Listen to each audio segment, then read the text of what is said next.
From the mountains of central British Columbia to you listening around the world, this, my friends, is Spaced Out Radio. I am your host, Dave Scott, sitting in the captain's chair of SOR headquarters tonight. We welcome you to tonight's show, including Kingdom of Nye Radio and Revolution Radio. If you want to take a listen to our archives, they are free at youtube.com/Spaced Out Radio. Do me the favor, hit that subscribe button. Our website is spacedoutradio.com, where we have a plethora of features for you. Rock out to Bumblefoot. Do a little shopping at the SOR Vault. We got great books that we read tonight. Join the Space Travelers Club for $5 a month. And Captain Shirk has the Newswire updated daily. Tonight's show is brought to you by Chive Charities. Help make the world 10% happier by donating to Chive Charities today. You can find them on our website. Do the Night Marchers still walk the islands of Hawaii? Is this legendary group of warriors still protecting their lands? Lopaka Kapanui is a native Hawaiian storyteller, sometimes known as the Ghost Guy. Lopaka makes a business of hearing all of the old legends and ghost stories from his elders and passes it on to his tour guides, which is always exciting.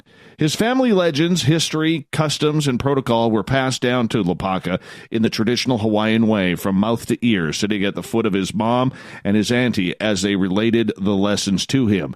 He learned of the night marchers who only appeared during a particular moon phase. His website, if you want to check it out, it is mysteries-of-hawaii.com if you want to check it out. Then at the bottom of hour number 3, I will bring you the SOR Newswire, brought to you by Paranoia Magazine. Mr. Lopaka Kapanui, thank you so much for joining us on Spaced Out Radio tonight. How are you? Great. It's awesome to be here. It's awesome to be spaced out all the way from the Pacific to Canada. This is great. Well, you know, I mean, you're 2 hours behind us. I don't know what that's like, because being on the Pacific coast here, I'm never really used to people actually being behind me in time. So, you know, we're going to have a good time tonight. You're sitting in your shorts. I'm bundled up because of the cold weather outside and the snow. It's going to be a great night, my friend. Let me ask you, as I want our audience to get to know you a little bit here before we get into all the great stories and legends that you are going to share with us tonight.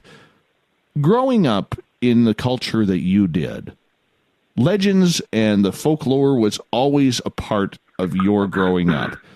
Was there ever a time in there that you sat down, whether you were a child or growing up into your teens and 20s up to your age now, where you thought, you know, are these stories really real?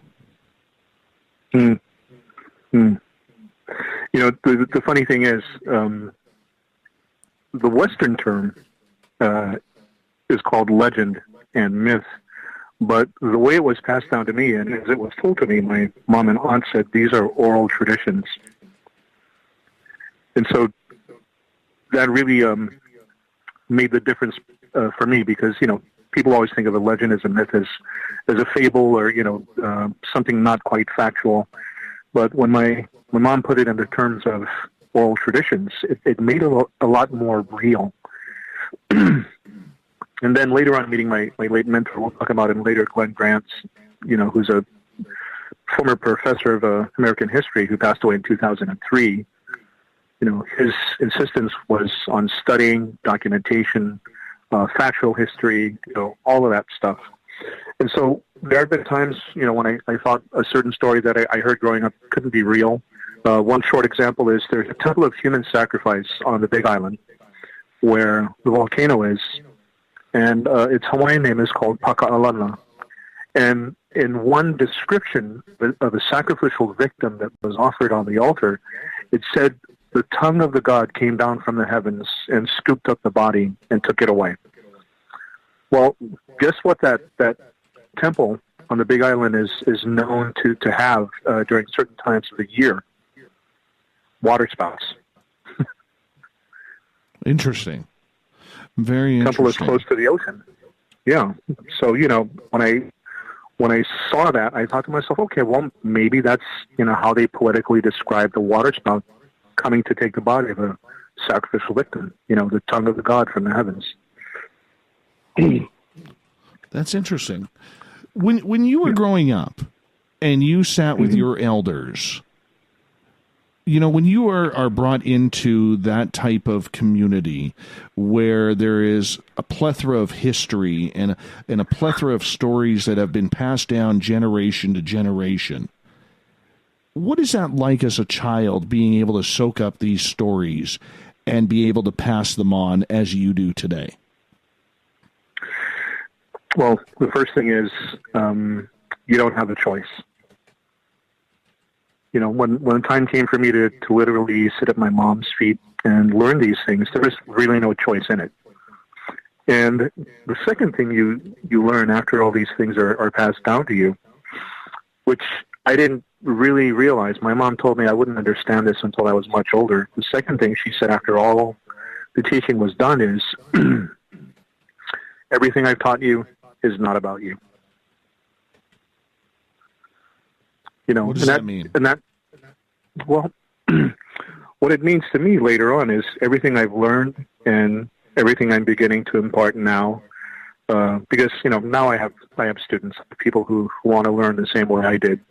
And I kind of realized that everything I've learned is not for me to keep to myself and become arrogant with all of this knowledge and all these teachings. It's basically to impart, to perpetuate. You know, so whatever I've learned from my mother and whatever I teach lives after me. Does that make sense? So basically what you're saying is it's your job, now that you're of the age where younger Hawaiians of your background are now looking up to you, it's your job to keep those legends going for the next couple of generations. You know, technically, the next 7 generations. That's no pressure either. You know, 7 generations. That's the basis. Wow. Yeah. So it's passed down 7 generations from now. And in a spiritual sense, as my mom told me, when you pass down teachings that are meant to last for 7 generations after you, she said, whether you believe it or not, those same teachings are also taught 7 generations before you. And, you know, she explained it in a way that it's this whole cause and effect thing. And Gotcha. It was in the sense that cause and effect is not something that ripples out before you. You know, there's also a ripple in the pond behind you. So you making positive causes or bad causes in this present life is sort of like the pebble in the pond. You know, the wake, the ripple radiates outward, you know, in front of you and back of you. So, you know, that took me a while to get that one because it was really deep.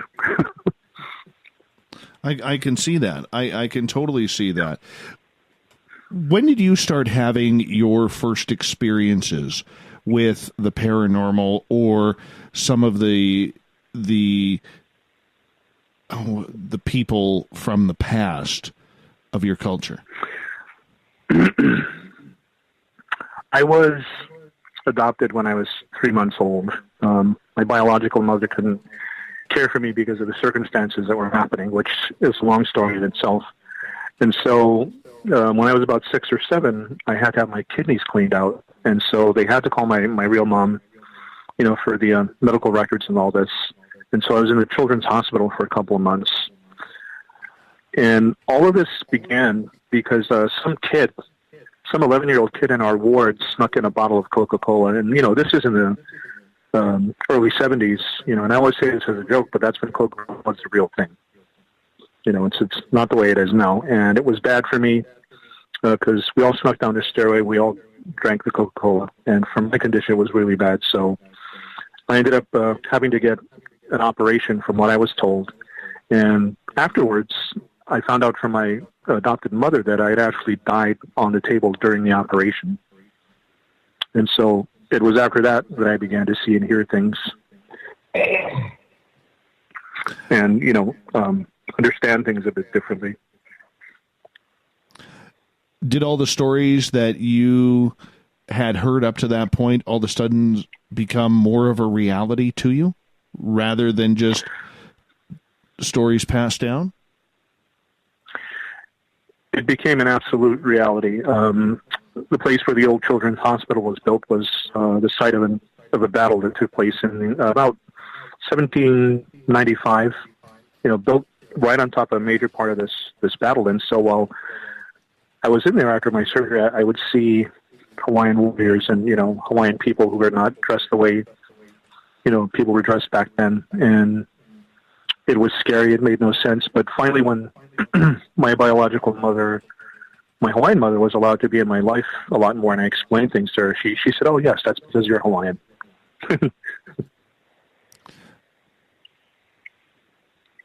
How haunted is the Hawaiian Islands? Let me see how I can answer that question. It's very haunted. Our culture is one of ancestral worship and ancestral deification, and so we know that when a person that belongs to our family passes away, it's only the physical self that's gone. The essence of who that person was still exists, and so they're with us all the time. So, can I ask you a question? How tall are you?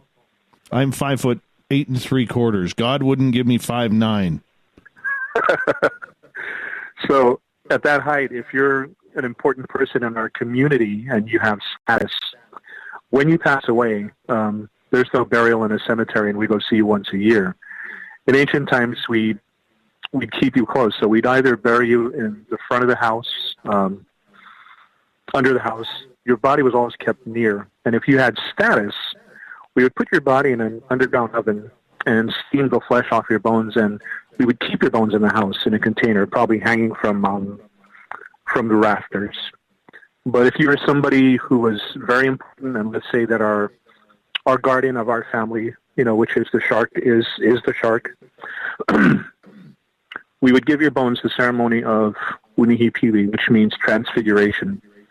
So in a ceremony of prayers that lasts 40 days and 40 nights, your bones are kept in a bundle that has a design on it. You are, by prayer, dedicated to our primary shark god. In fact, your bones is taken out to the ocean where we feed the shark.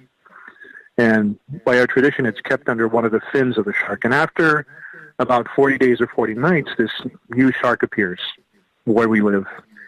And we see the design from the bundle now on the body of the shark. And so that's how we know it's you. And so when you appear to us as a ghost, we're not afraid because we know you belong to us, your family. And in our dreams, you come to give us, signs of importance. And sometimes in your physical form, you'll chase fish into our net. And in some documented cases, I think as recently as the late 1900s, there was a Hawaiian woman whose story was recorded. She was from the Big Island. She said she couldn't conceive, no matter how she and her husband tried. And their primary guardian was a shark god. And so she had a dream that a tall, dark Hawaiian man came out of the ocean wearing a red loincloth. His eyes were red with sea salt, and he laid with her for several nights in her dream. And she relayed this dream to her husband, and he didn't think anything of it. He didn't get upset, but then all of a sudden, she's pregnant. Interesting. Yeah. Now, it sounds fantastic, but, consider the Vietnam veteran who was caught in a firefight, and he was surrounded, and all of his friends, are dead.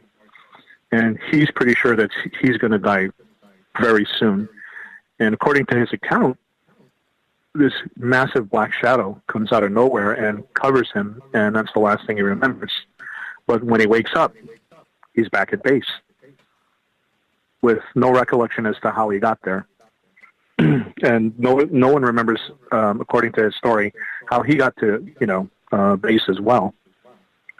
But it turns out that his aumakua, or his spiritual guardian, his family spiritual guardian, is what we call the eel hawk, if that makes any sense. And it came, picked him up, and flew him back to the base.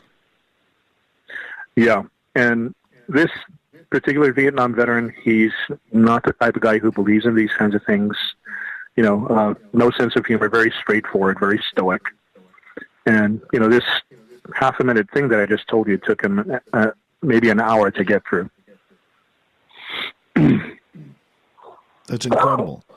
That's incredible. So yes, when you to answer your question, hear stories, we are haunted. Yeah. So when you hear stories like that, do you put a lot of belief into them, or are you the typical type of paranormal person where you want to investigate that further? I take it at face value. I don't doubt it because I've seen too many things like that in my life to doubt that it's not real. Sorry, I'm getting over a cold. But there are places here in the islands that are very, very sacred Hawaiian places, and they have lots of mana, or what we call the spiritual power. And so to answer your question about doing a paranormal investigation at a place like that, probably not. I think that would basically be tempting fate. Right. So, with your beliefs and the way you were brought up, then you accept the story as the truth, as a real event. Well, not all of them are like that, but when I talk to that person face to face, it's pretty easy by looking at them to tell if it actually is something made up or if it really did happen. So when I get a story like that from somebody who works for the state attorney general's office, or someone who's not been educated or trained to believe in anything otherworldly, and like this gentleman who's a veteran, it takes him an hour to get through a 5-minute story because it's just too emotional or too overwhelming, then something must have happened. And so, to answer your question, when I get asked to investigate a night marcher's trail, that's a no-go. Yeah. Oh, I could just imagine what that's like. We're going to get into the night marchers when we come back from break at the bottom of the hour, as we got about 5.5 minutes before we go to break. And Lopaka Kapanui is our guest tonight on Spaced Out Radio. Lopaka, we hear all of these stories of legends and traditions that are surrounded the very, very spiritual islands there. How spiritual is the Hawaiian Islands for those of us who have never been there and we've only seen photos or read books or searched Google to learn what the islands are about? It's as spiritual as you want it to be. And then for other people, probably not. It really, in my experience, it really depends upon the person. And there's people who've come here who have been readily accepted, by the mana and the people of the islands, like, they're always family. And there's people who come here and the place just spits them right back out. So it all depends on intent. So for people who are more spiritually advanced, will they pick up on it more? I would say a lot more spiritually open, and receptive. But as you and I know, there's people out there who claim to be spiritual and come here for nefarious reasons. Okay. So with that, does being surrounded by the ocean and the power and the purity of the ocean's waters have anything to do with the amount of spiritual activity on the islands? Absolutely. It 100% does.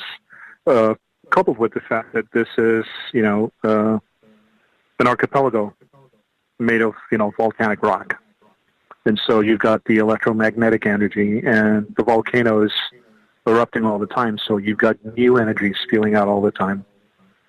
And then you've got the oldest island, Kauai, which is also a very, very powerful place psychically. Between these 8 islands, there's magic going on all the time. Explain that psychically portion that you just mentioned. Well, on the island of Kauai, there's a place called the Fern Grotto, and it seems to be the epicenter of many different types of energies, the main one being psychic, and it basically funnels that energy from wherever it's coming from. And in our history, the most powerful prophets and seers were from the island of Kauai. And these are people who got the direct message, pure direct message. They needed no intermediary. So even today, this Fern Grotto is a place where yearly, prophets and seers and witches and, whoever else is in the community, they constantly come there because they're drawn to whatever that energy is. And for myself, as much as I can, I always go back to that place on Kauai to basically re-energize.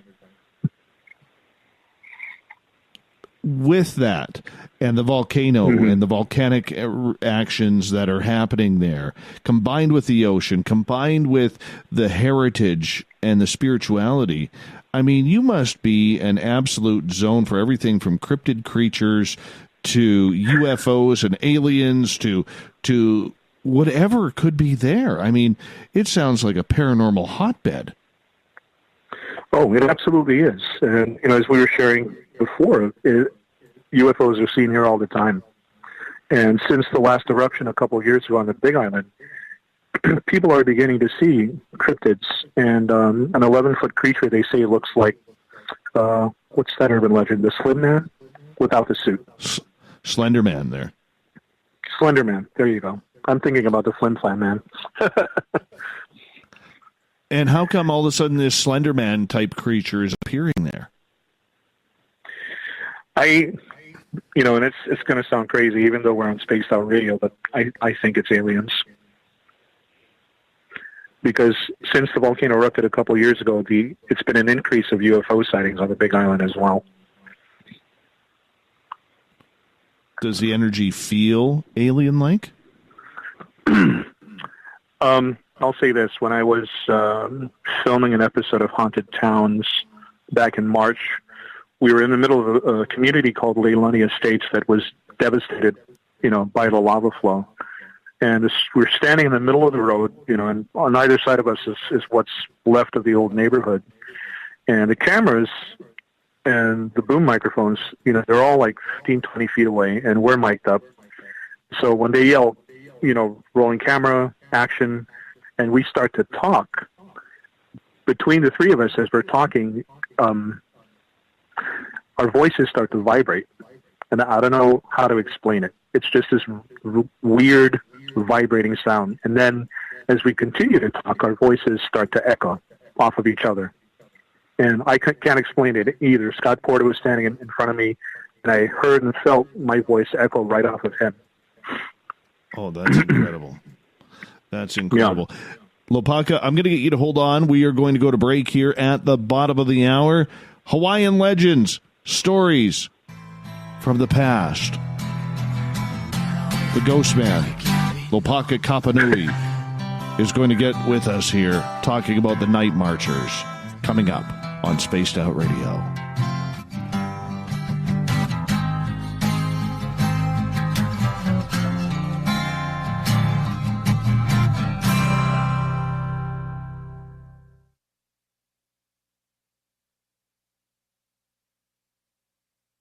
Hey, space travelers, this is John Resig, founder of the Chive and Chive Charities. If you know anything about our website, you know we like to do things a little differently.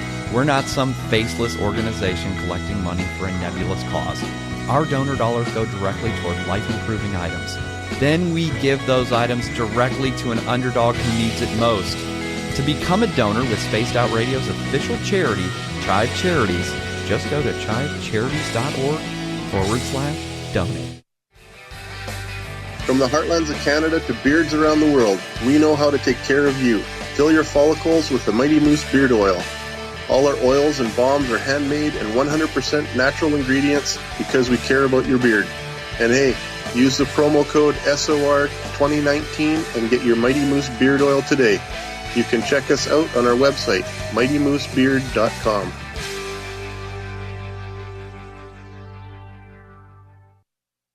Hello, this is your guitar man, Ron Bumblefoot Thal, and I have to tell you, I love the response I get for Little Brother is Watching from Spaced Out Radio fans. It's amazing how music can inspire and make people think deeper about what's going on in the supernatural world. You can head over to my website, bumblefoot.com, to check out my music, my guitar workshops, my touring, even check out some of the hot sauces that I'm working on. And make sure you keep on listening, because with Spaced Out Radio, you know Little Brother is watching. Finish off your weekend and kick off your new week with me, Everett Themer, right here on Spaced Out Sundays. I'm going to bring you great guests, a little bit of snark, and plenty of information to think about. But don't worry, there's going to be plenty of woo as well. We are going to hit everything in the paranormal and supernatural, including the odd psychic Sundays. So tune us in on Sunday, 9:06 p.m. Pacific, 12:06 a.m. Eastern, right here at spacedoutradio.com. Heading to Vancouver and looking for a night on the town? The Moose Vancouver is the bar that never stops rocking until 2 a.m. every night. The Moose has great food with everything on the menu from $6.95 to $8.95. Fantastic, vibrant staff and rock and roll that will bring you back to when the music was real, the hair was long, and the guitars were rocking. Get your party on at the Moose Vancouver, the official party bar of Spaced Out Radio. Every night on Spaced Out Radio, we have places for you to hang out. Hi, this is Carl. Join our SOR Space Travelers group on Facebook for live chat. On Twitter, using hashtag Spaced Out Radio, you can also join us in our Spreaker chat room. Check us out on Instagram at Dave Scott SOR. All of our archives are free on YouTube at Spaced Out Radio. By the way, I'll be watching you at your window until you do. Bye! We're adding to the entertainment online for Spaced Out Radio. I'm Amber Beckrud, and I want to invite you to subscribe to our YouTube channel and check out Cryptid Tales, where I will take you on a journey into some of the strangest legends and lore from around the world, relaying the stories to you of the strange creatures and experiences that people have had throughout time. You can find Cryptid Tales at youtube.com/Spaced Out Radio. And while you're there, don't forget to check out our free archives and leave a comment. See you there. Are you having encounters with the paranormal, supernatural, or ufological that you cannot explain? Look no further than the SOR Sightlines Report, brought to you by the Experiencers Support Association. This is Ryan Stacy, head of the Research Association, TESA. Soon on the Spaced Out Radio website, you'll be able to file your reports and have them researched for you. We are independent and ready to help Spaced Out Radio listeners today. Move over, brother, and let me own Saturday night. This is Rich Giordano, and I'm inviting you to tune on in to Spaced Out Saturdays starting at 9 p.m. Pacific, 12 a.m. Eastern, where I'm going to bust open the lids on everything paranormal. Why? Because we want answers, and I'm the guy who's going to deliver those answers to you. Join the chat rooms, and we'll see you this Saturday. Just be there. No, really. Hey everybody, the SOR Space Travelers is open. For just $5 a month, you can hang out with Dave and our crew privately in our members-only section. With your signing, you'll receive newsletters on what's going on with Spaced Out Radio. You'll have direct contact with the host during the show in our chat, live streaming videos, and a great forum for your posts and more.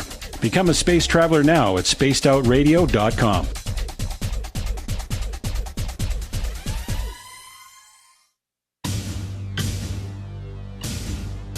You wanted new SOR gear, and now you can have it. The SOR Vault is fully stocked with t-shirts, hats, hoodies, mugs, and everything in between with great logos for you to choose from. So head on over to spacedoutradio.com, click on the SOR Vault, and go shopping. Pricing is quite affordable, and you can look good representing your favorite show. So go to our website and pick up your new SOR wear at the SOR Vault today. Looking for something new to push your limits? Look Beyond the Spectrum, a new docuseries featuring some of the best researchers in the world when it comes to everything from UFOs, government cover-ups, and Bigfoot in the forest. Truth seekers like Steve Bassett, Dr. Jeff Meldrum, Richard Dolan, as well as others all chip in to bring their knowledge to you. Beyond the Spectrum can be found on Amazon as well as Tubi TV. Tell us what you think on our Amazon page. Are you intrigued by Paranormal Talk Radio? You'll love the new Paranormal Radio app from TalkStream Live. You'll find a great selection of talk shows covering UFOs, ghosts, strange phenomena, and much more. Download the Paranormal Radio app now and start listening to the very best in paranormal talk entertainment, including the network you're listening to right now, the Paranormal Radio app, free in Google Play and the iOS App Store.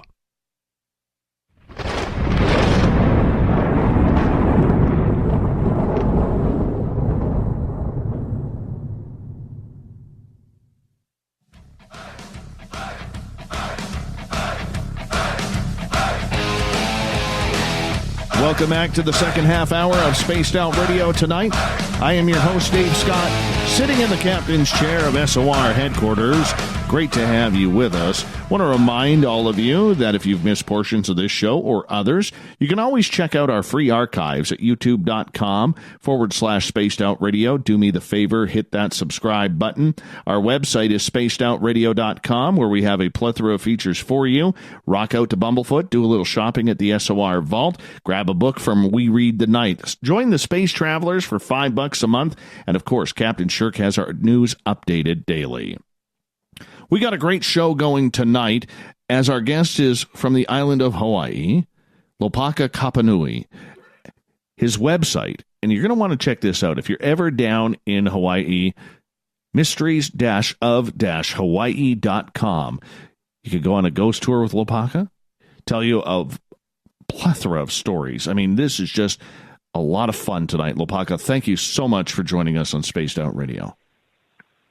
Thanks for having me. I appreciate it. This is awesome.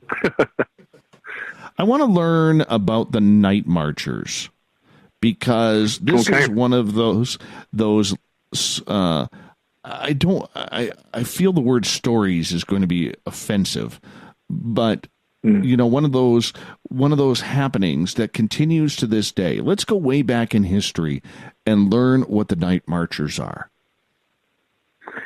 Well, in our Hawaiian creation chant called the Kumuripo, the Night Marchers are mentioned in one of the lines, and it's really funny because our creation chant starts from, you know, the time of darkness, the creation of man, and in one part of that chant, you know, there are the Night Marchers. So again, the short version is Night Marchers appear on the last 4 moon phases of the Hawaiian lunar calendar as the moon is going dark. The common procession is the one that is a chiefly procession, and they march from mountain to ocean. They stop at sacred sites, powerful temples. They take underground lava tubes, walk along riverbeds.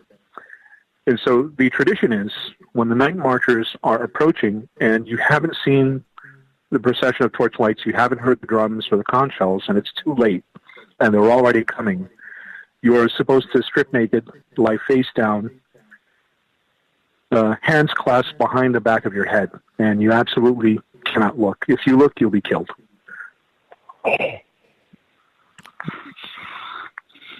Why, if you look, you'll be killed?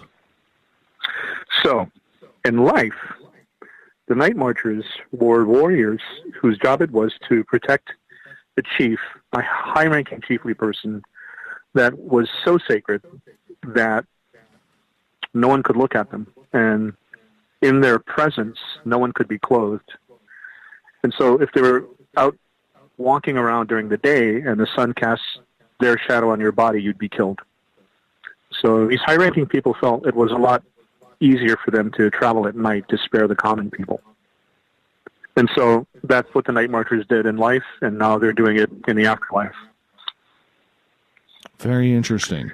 Why do you think the Night Marchers are still around hundreds of years later, thousands of years later? Well, it's because of the procession. There was always a procession that took place at least once a month when they were alive. And our culture was big on processions. And, you know, I always jokingly equate it to being a state worker. You know, when you work for the state all of your life and you die, there's no heaven or hell. You go back to work because that's what you're doomed to do. And so, you know, in ancient times, there was no 9 to 5. If you were a warrior in a procession, that was your job. That's what you did. That job was passed down to your family, no matter what the task was. So this is what the Night Marchers are now doing in the afterlife. Are they still protecting the islands? They are protecting the chief that they protected in life. So today there are sprawling neighborhoods, there are shopping malls, there are courthouses, state buildings that are built on old Night Marcher trails. And I get calls all the time, can you come here and please bless us? We think we have Night Marchers And I always say there's really nothing I can do because, they were here before we were. And so then it becomes sort of a feng shui thing. The best thing I can suggest is they move certain things out of the way on a particular time of the month. So when the procession comes through, nothing's in their way, nobody's harmed, nothing gets destroyed. So what are you moving when this happens? Are you moving cars? Are you moving roads? Are you moving plants, furniture? Plants, furniture. In the instance of the Korean Culture Center on the campus of the University of Hawaii, they had to put out a memo to people who parked in that parking lot to not park there or not park in a certain part of the parking lot on a particular night. Because up until then, people coming back, from a late class would go to the parking lot to go to their car, and the car would be turned over, it would be smashed. It would look like an arm just came right through the parking lot and just swept everything out of the way. No kidding. And this has happened often? Yeah. Known night marcher trails, still exist. They're still processing today. I think in the late 80s, early 90s, there was a Kmart that opened here in Oahu. And a couple of friends worked there who told me their own experience. In fact, one woman we met today at my friend's store sort of verified this was true because she said her father was there when it happened. Kmart opened, the next day they come back to work, the first day of work, and everybody's shocked because when they walk into the store, they said it looked like a giant arm came through the store and just pushed everything up against the right side of the store, right up into the corner. And it turns out there's a hardware store way across the parking lot that had the same experience. And so it turns out this shopping center is not only built on a night marcher's trail, but it's also built on the grounds of where warriors would train during what we call the season of the makahiki, which is a season when no warfare, no thievery, could be done. It was a time of peace and prosperity.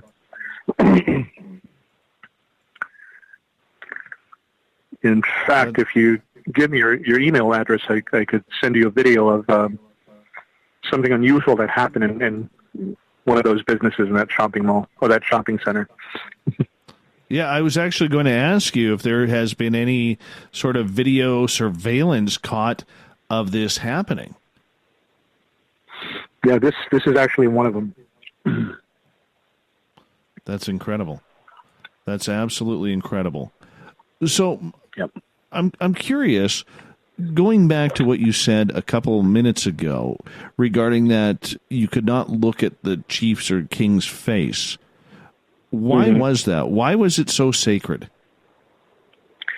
The chief we're talking about, their status is called Ni'aupio, which means the rainbow that arches back on itself. And so it was the sacred union of a brother and sister. And so the child that came from that union was considered to be a god. And so that person had to be carried everywhere. They couldn't be looked at. Even if they had kids, the kids could not eat from their plate. And if you were not of the same rank, you could not be clothed. And so everybody, thinks that's an urban legend or it's made up. But our great conqueror, Kamehameha the Great, who united the islands, he had a favorite wife, the one he was really in love with. And then his political wife was this woman who was of that same very high sacred rank. So she was higher ranking than Kamehameha the Great. But because he was such a pious man, and really adhered to the religious and social structural beliefs, whenever he went to see her, and we're talking about this fearsome conqueror, because of her rank, he was required to strip naked and crawl to her, and he couldn't look at her.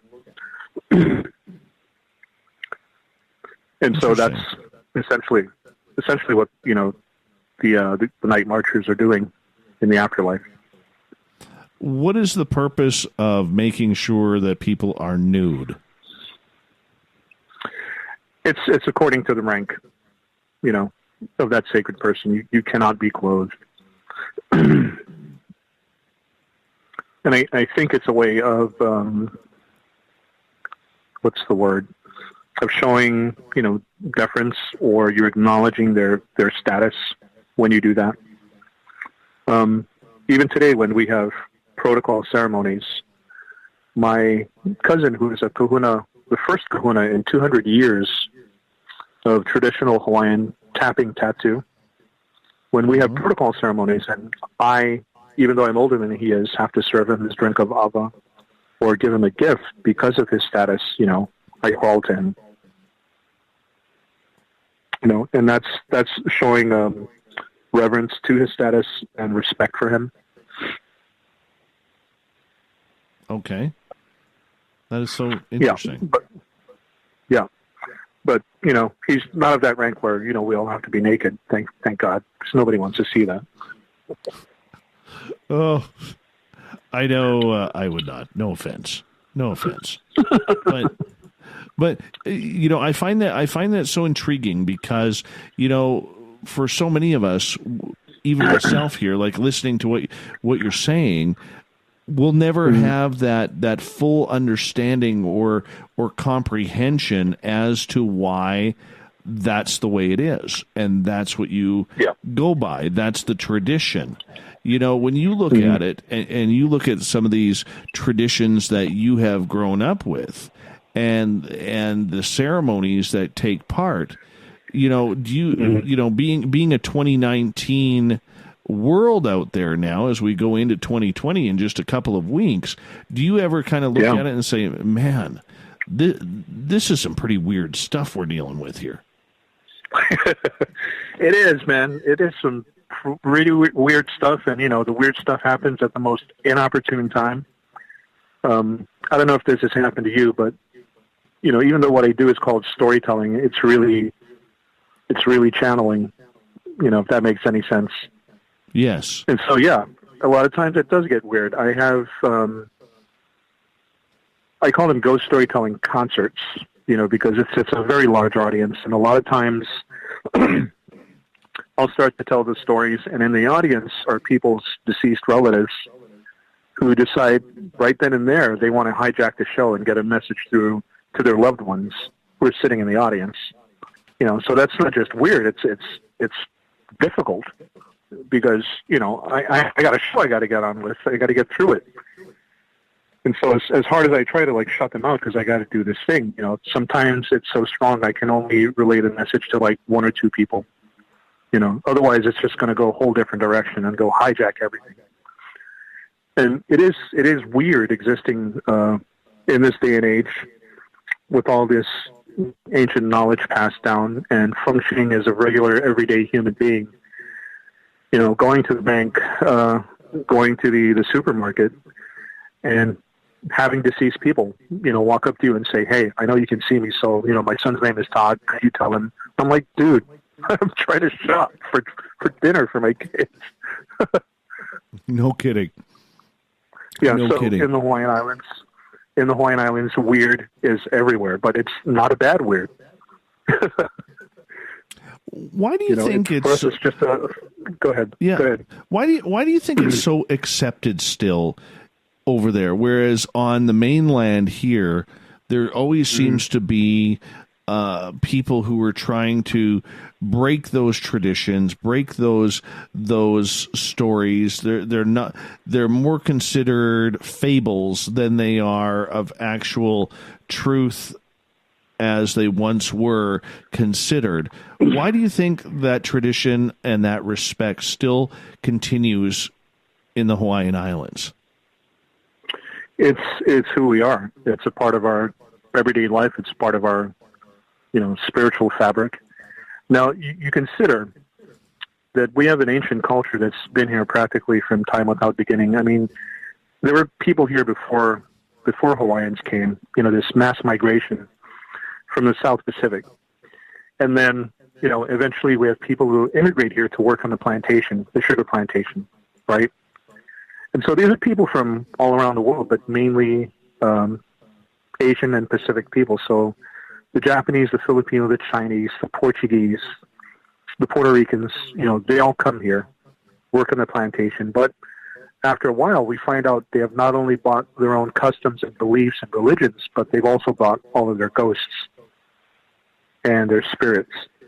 And so having a spiritual foundation here in the islands already enhances all of that, when they bring their own stuff and their own weirdness to the islands. And so it becomes, and still is, a part of our everyday life. It's second nature, and nobody thinks twice about it. So even people who say aren't born and raised in Hawaii, but are say mainland transplants, do they quickly buy into the traditions that are there because that's just what you do, or are they actually having their own experiences that are causing them to say, this is something now that we live here that we got to take a little bit more seriously? Some do, and some don't. A perfect example is Scott Porter from Haunted Towns and Stephanie Burke, psychic medium. They came here for the first time, and all hell broke loose. They had dreams about ancient Hawaiian things that nobody could know, deep information that they couldn't have researched because the information, they were receiving is not written in books. And it was just this amazing experience for them. They've already been back 3 times since. And then you get the other person who moves here and just, doesn't believe in any of it and just wants to impose their own belief, and their own practices. Right. Are the spirits of the island a little bit more crude and crass to people like that? Yeah. I mean, like I said, they'll spit them out. Some people just can't handle the life here, and they're not necessarily from the continent. Some people come here from, Brazil or Japan or places in Europe, for the first time, and they do not like it, and they leave. But couldn't that be... Sorry, go ahead. No, go ahead. No, I was just going to say... Go ahead. I was just going to say that could that not be because, when you're on the island, you're pretty much stranded. Yeah. You're in the middle of the Pacific, and, the nearest location is a 5-hour flight, And for some people, they're used to living a more fast-paced life, and, that's really not what it is here. And for some people who come here, they're not accustomed to people being all touchy and feely and upfront and honest and accepting you for who you are, because maybe that's not the culture they come from. So when you say that people who have traveled there have imported their own spirits, their own beliefs, what do you mean by that? Well, let's say the Filipinos move here, and they come from a province where, the spiritual creature is something they call the aswang.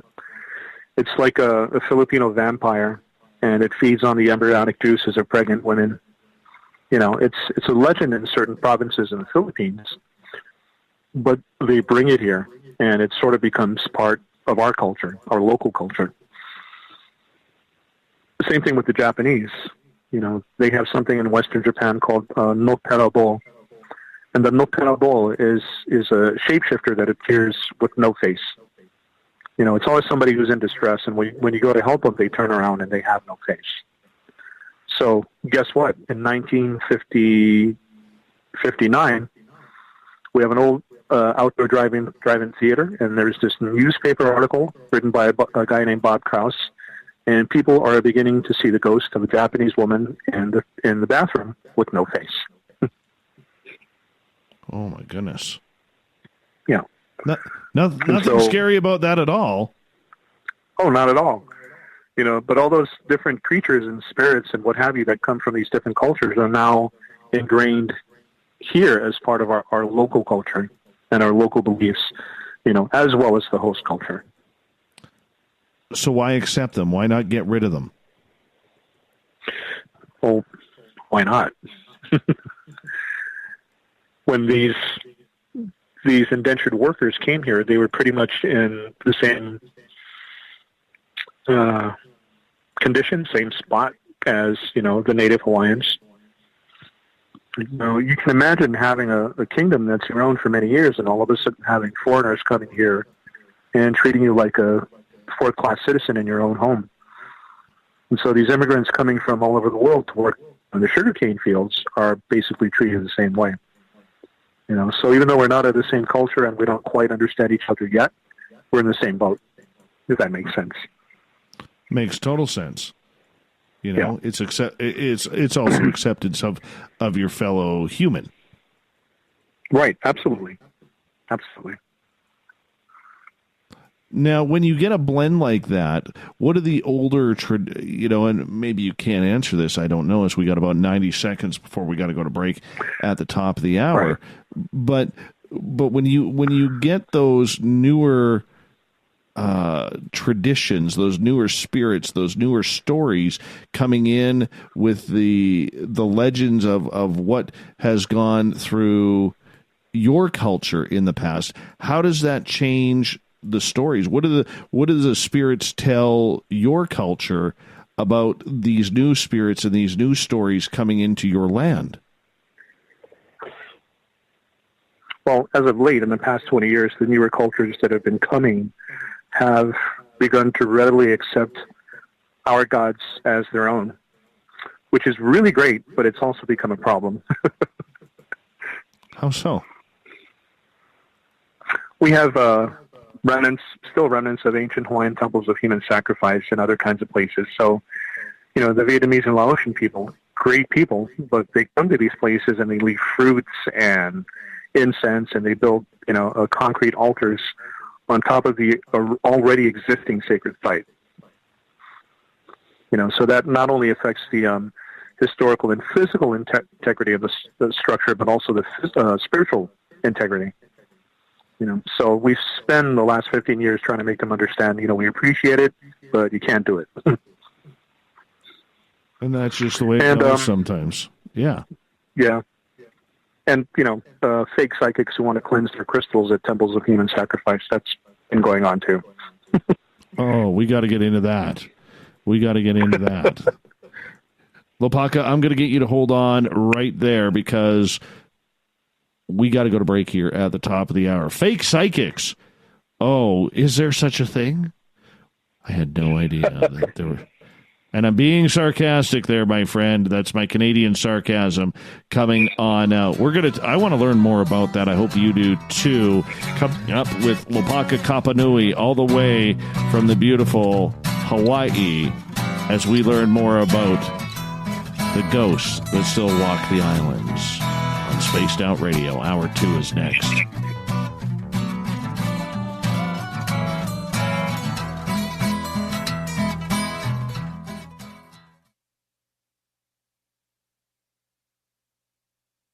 Hi, this is Amber Beckrud, and I want to invite you to subscribe to our YouTube channel where we store all of the SOR show archives for free.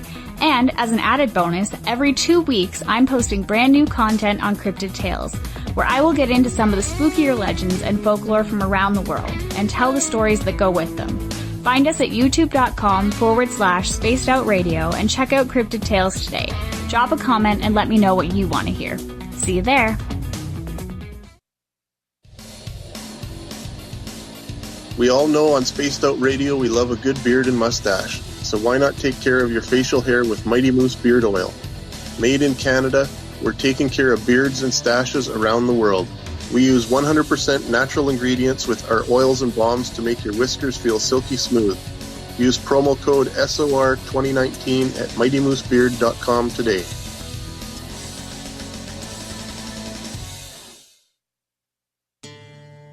Hey, Spaced Out Radio fans! It's John Resig, founder of the Chive and Chive Charities. Our goal is to make the life of veterans, first responders, and those with rare medical conditions 10% happier. We do this by donating one grant item, ranging from dance to therapy programs to prosthetic limbs, to those who need it most.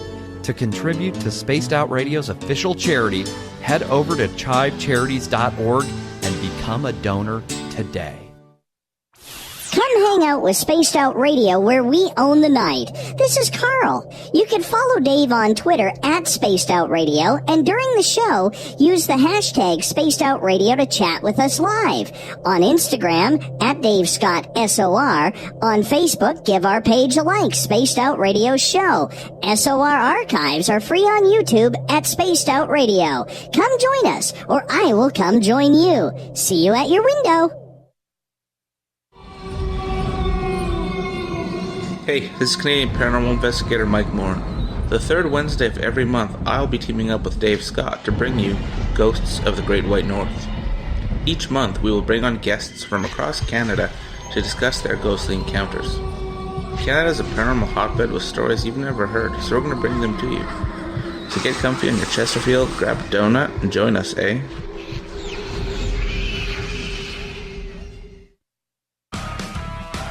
Get your horns up with me on Spaced Out Radio. This is Ron Bumblefoot THAL. Come tune in to SOR, where you can hear me rock out with Little Brother is Watching, the official theme song of Spaced Out Radio. And then come on over to bumblefoot.com, where you can find out about my tour schedule, my music, and everything else. Bumblefoot.com keeps you up to date on what I'm doing and the best way to stay in touch with my music and music camps. Sign up for my newsletter at bumblefoot.com, and remember, Little Brother is watching. A little bit of science, a little bit of skepticism. Add a dash of snark and you have the makings of Spaced Out Sundays with me, Everett Thiemer. Together we will look into the reality of the paranormal with an open eye and rational thought. Oh, did I mention there'll be plenty of woo as well? Your time spent with Spaced Out Sundays will make the night even better. The chat rooms are open, 9:06 p.m. Pacific, 12:06 a.m. Eastern, right here at spacedoutradio.com. At spacedoutradio.com, we have a little bit of everything for you to stay up late.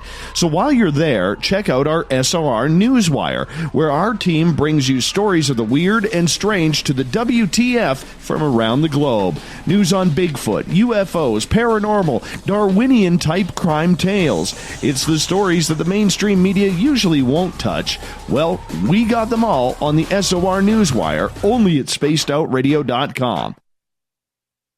Hi there, this is Geraldine Orozco from San Francisco's Bay Area Meditation. I invite you to join me the first Tuesday of every month with Dave Scott for Spaced Out Radio's The Spiritual You. In this fast-paced world we live in, it's time for you to take some time for you. We'll cover every possible subject from powerful meditation to healing techniques to your own intuition and spirituality. So come join us for The Spiritual You. Move over, brother, and let me own Saturday night. This is Rich Giordano, and I'm inviting you to tune on in to Spaced Out Saturdays starting at 9 p.m. Pacific, 12 a.m. Eastern, where I'm going to bust open the lids on everything paranormal. Why? Because we want answers, and I'm the guy who's going to deliver those answers to you. Join the chat rooms, and we'll see you this Saturday. Just be there. No, really. Are you having encounters with the paranormal, supernatural, or ufological that you cannot explain? Look no further than the SOR Sightlines Report, brought to you by the Experiencers Support Association. This is Ryan Stacy, head of the Research Association, TESA. Soon on the Spaced Out Radio website, you'll be able to file your reports and have them researched for you. We are independent and ready to help Spaced Out Radio listeners today.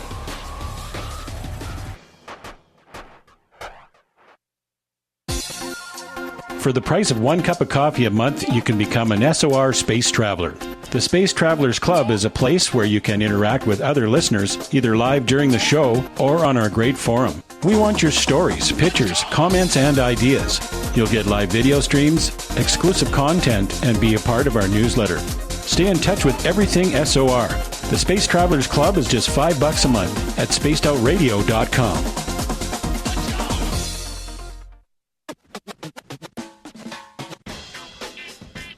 The SOR Vault is open for business, and do we have some cool swag for you to pick up? All you have to do is head over to our website and click on the SOR Vault. You have a variety of cool logos to choose from, and put them on anything you want. T-shirts, hoodies, hats, coffee mugs, you name it, we can get it to you. So do your shopping by supporting the store you love. Get your Spaced Out Radio swag at the SOR Vault today.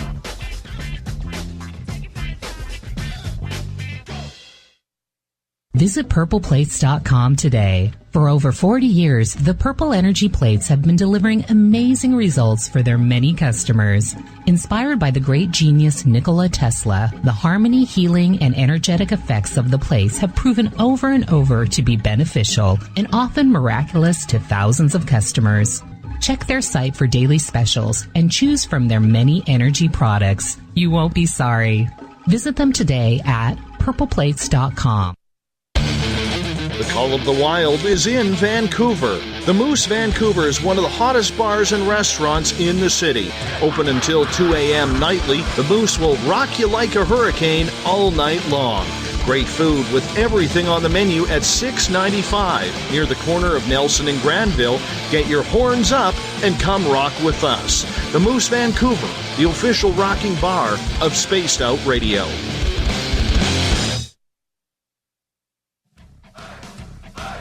You're listening to Spaced Out Radio with Dave Scott.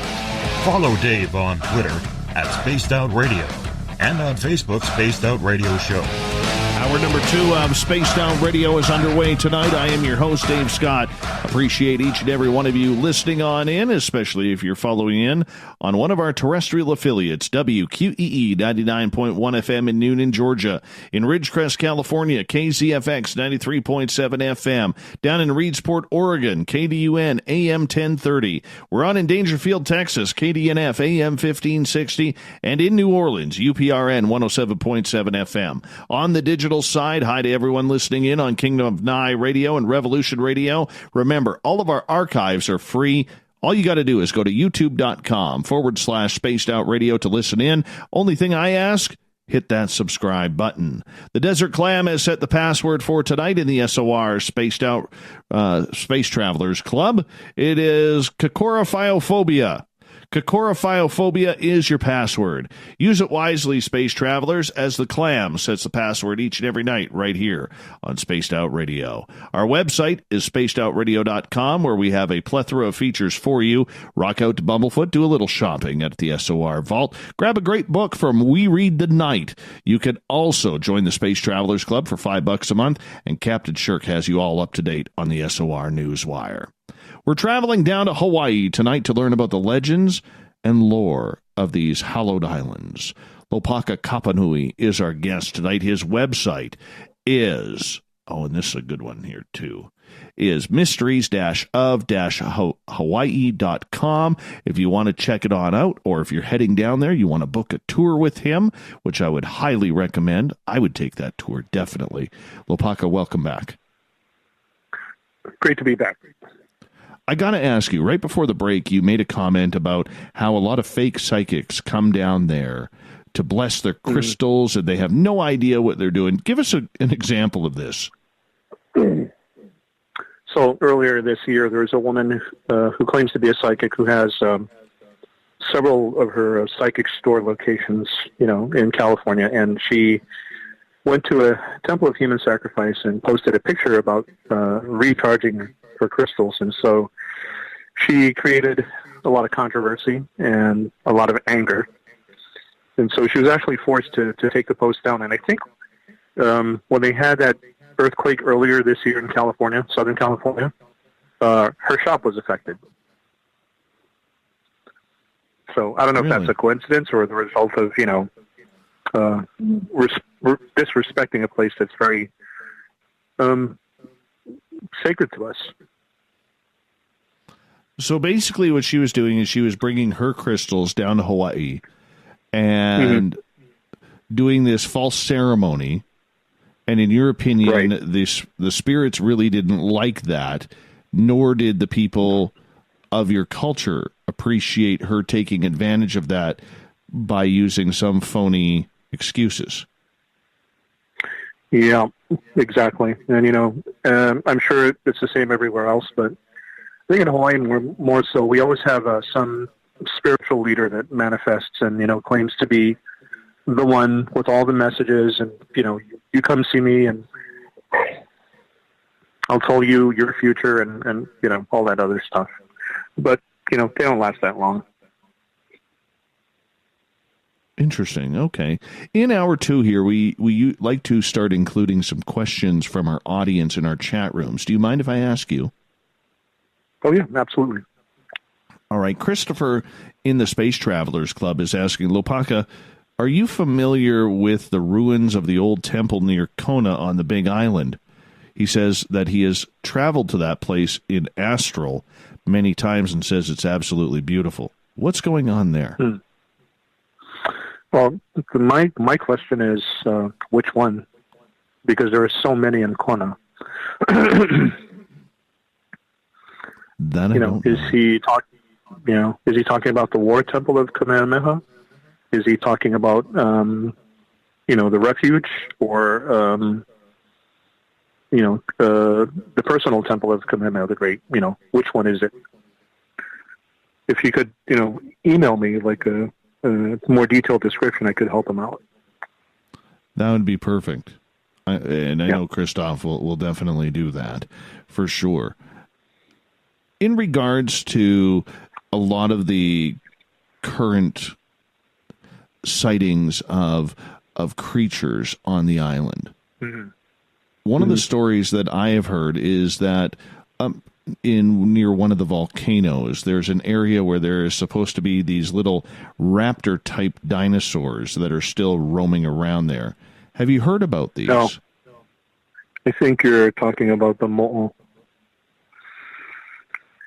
The mo'o are supposed to be shapeshifters that are human beings that take the form of a giant reptilian-like creature, and they also have families that worship and feed them today. And they're commonly known to appear in the form of a very, very beautiful woman who is out to tempt a man and use his desires against him. So she can, with her physical beauty, lead him to a place where, he'll die. And then she'll take his essence. So there's no little dinosaurs running around?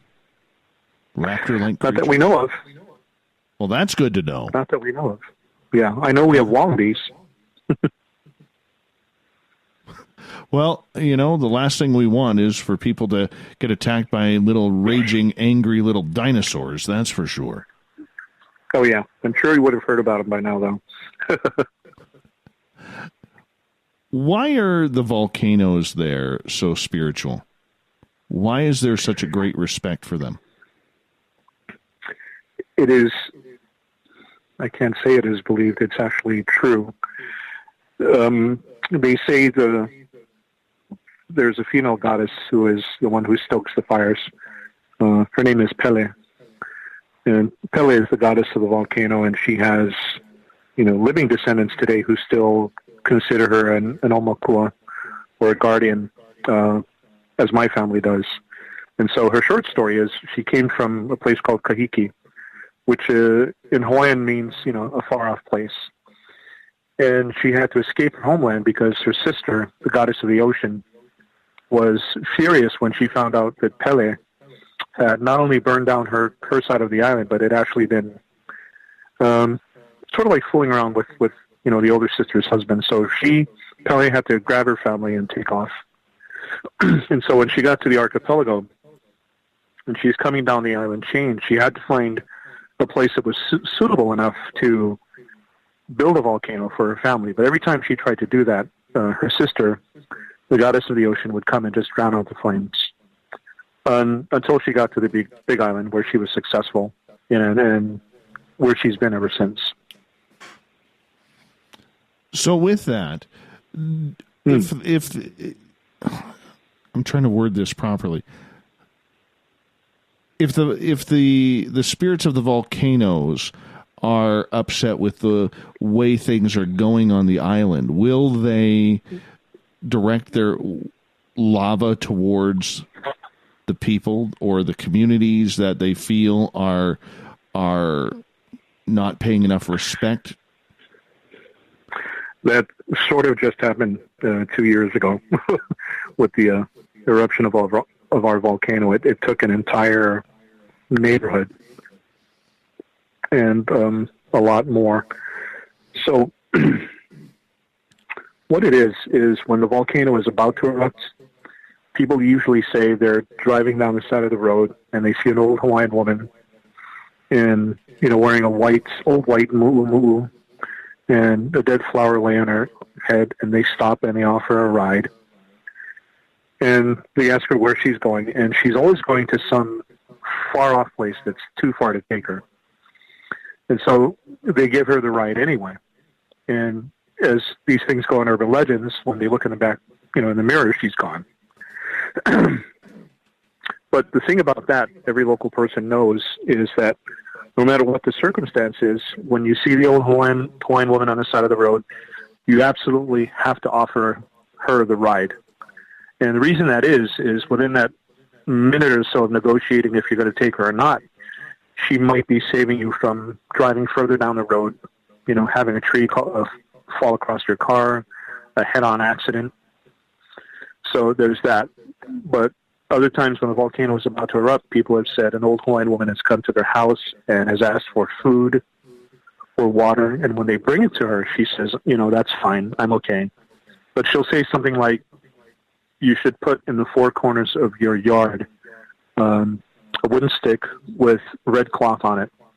And she says, in 3 days, I will come back. And so when I see the wooden sticks in the corners of your yard with the red flag on it, I'll know it's your house. And lo and behold, 3 days later, the volcano erupts. The lava is coming down the neighborhood, and it completely avoids that one house. No kidding. And so these are things that are not made up. There's an actual, if you ever get here, we could maybe take you to an actual restaurant in Kalapana on the Big Island where a lava flow actually went past this place and then turned around and went behind it, came around on the other side. That place is still there, and that old lava flow is still there. You can see it. That just gave me the heebie-jeebies, man. That's just way too real. Way too real. Yeah, it's there. It's still there. So it really is about having a love and respect for the culture of what is going on. Yeah, and it's really a lesson in basic human decency, And so they say when Pele does that, when she appears to ask for a ride or for food or comfort, she's basically testing, the warmth of your heart. Because there's been stories where people have refused and a lava flow comes and destroys everything. It's a hard lesson to learn. It is. And, in the old stories, they say, Pele comes by a house or someplace and asks permission, to pass. In the old days, that was a common thing. You're walking past someone's house, you say, aloha, and you say, listen, I'm going this way. Is it okay if I pass? And they say yes. So in these old Pele stories, when she asks the people if she can pass and they refuse, and she asks 3 times and they still don't answer, they'll be dead. My goodness. My goodness. A couple more questions from our audience in the chat rooms. PBR is asking, Lopaka, what is your opinion of the recent Night Marchers film?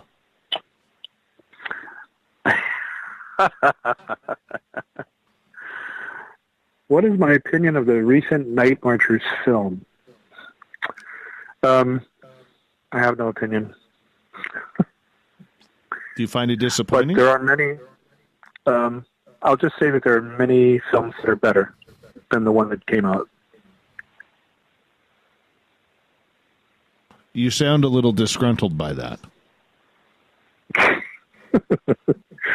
No, I just think it's funny that in this day and age, people are still putting out material like that.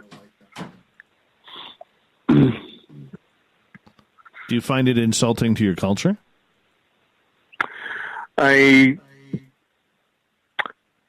find it insulting to the brothers who put that movie together and treated it as a farce and did not take it seriously. And those brothers should know better because they live on the Big Island. And so it's almost as if they knew what the real Night Marcher legends are and decided, you know what, we know that, but we're just going to do our own thing. Yes, I am familiar with them. Yeah. Right. So it's sort of like, me saying to you, hey, listen, brother, I know your life story. I know it up and down, in and out, but I'm going to do my own version. Just doesn't work that way. No. By the way, former Spaced Out Radio guest Stephanie Burke has messaged me to say a big hello and that she loves and respects you and cannot wait to see you again. You would tell her that my wife and I say ditto. Yeah.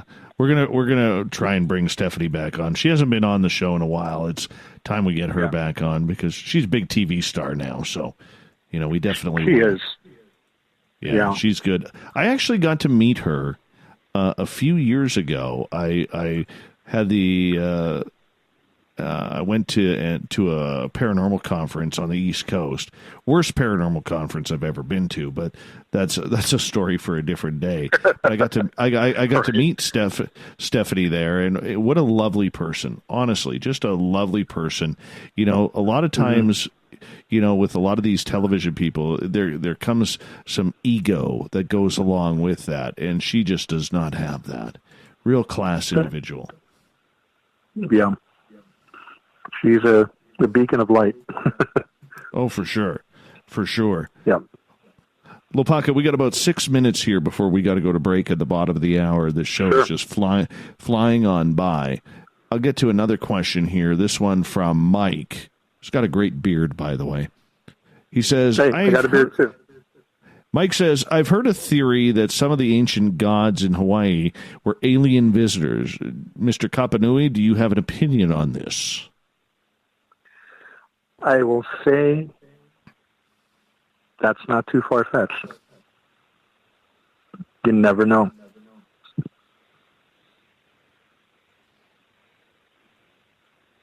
Would you like to expand on that? Because that's kind of interesting. I think that's all I can say. But that's not too far away. That's pretty close. I will say that. I know a lot of the First Nations up here really have a how can I put it? Almost like a scared respect for what they call the star beings or the star people up here. Is your culture like that too then? Because the reason why I ask that is because I noticed some hesitancy in answering that question. Yeah, there's a reason why. And, as far as I know, and I'm only speaking for myself, if another cultural practitioner in Hawaii has that information, that's great. They should share it. I haven't heard of any, alien type of encounters or things that would sound alien-like in our culture. But, on the same token, I have no doubt if it did happen, and it's still happening. Have you been taken? Have I been taken? Yeah. Yeah, I can't really say. I can't really say. There have been 2 points in my life where there's been a powerful shift, from being one type of individual to another. The second was the most recent, when I met my wife, was almost 10 years ago, babe. And things just changed automatically. But it's funny you say that because on my website, I'm an author as well. On my blog, and I can't remember the name of the story, but it sort of alludes to a character that's based on me, who loses about 3 or 4 days when he's in high school. And I remember that happening to me when I was in high school, about 16. There were about 3 or 4 days that I could not account for. And I never thought about it until I wrote this story. And it was about remote viewing. No kidding. Yeah, and I didn't think about it now until you just mentioned it. Hawaii has always had a large military presence. Yep. Since joining the United States many, many years ago. Has that increased the UFO activity around there? Absolutely. You know, the Navy are always doing maneuvers and war games off of the island of Kauai. Conspiracy people here think that they're beaming microwaves into the atmosphere and other things, but you know, whenever that happens, the UFO sightings increase.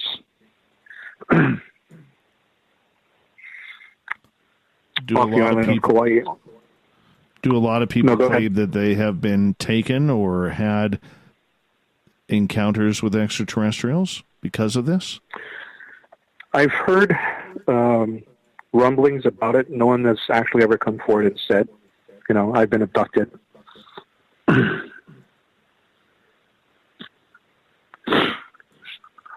Interesting. But you know, there are certain events and certain stories in our culture when you read about them, you take a second to think about it. You know, it almost sounds otherworldly, you know, alien-like, if you will. How do you decipher between the otherworldly and alien-like stories comparatively to the stories that have been told for centuries in the culture? Well, it's when you have structures, great structures, you know, made with hand-set stones, no mortar, that are built in one single night. On the island of Kauai, there's a place called the Miniguni Ditch, and it's these, what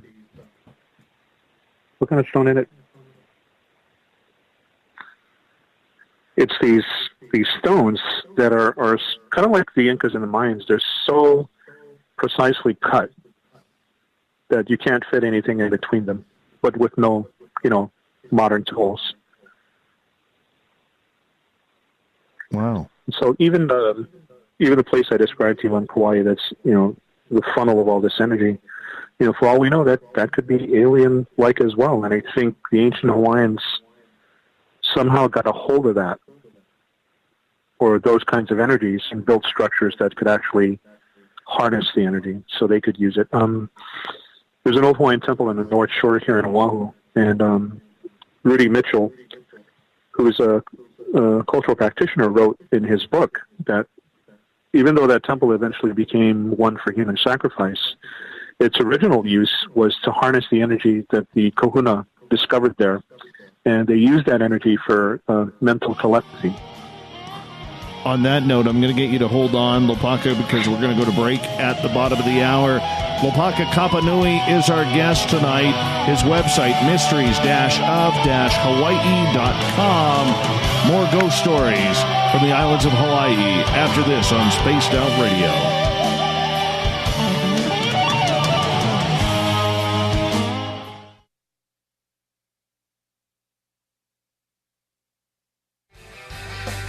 From the heartlands of Canada to beards around the world, we know how to take care of you.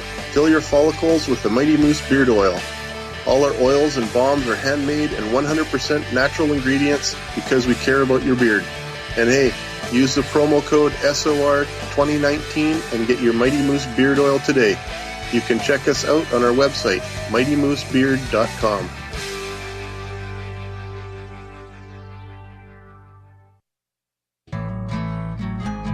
Looking for a place to advertise at a very reasonable cost? Look no further than Spaced Out Radio.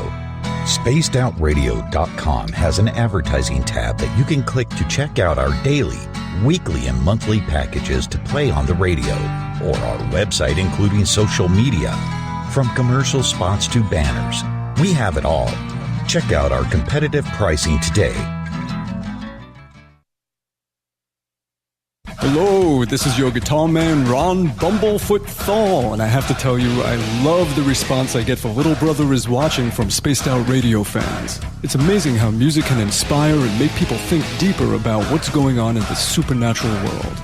You can head over to my website, bumblefoot.com, to check out my music, my guitar workshops, my touring, even check out some of the hot sauces that I'm working on. And make sure you keep on listening, because with Spaced Out Radio, you know little brother is watching. Every night on Spaced Out Radio, we have places for you to hang out. Hi, this is Carl. Join our SOR Space Travelers group on Facebook for live chat. On Twitter, using hashtag Spaced Out Radio. You can also join us in our Spreaker chat room. Check us out on Instagram at Dave Scott SOR. All of our archives are free on YouTube at Spaced Out Radio. By the way, I'll be watching you at your window until you do. Bye!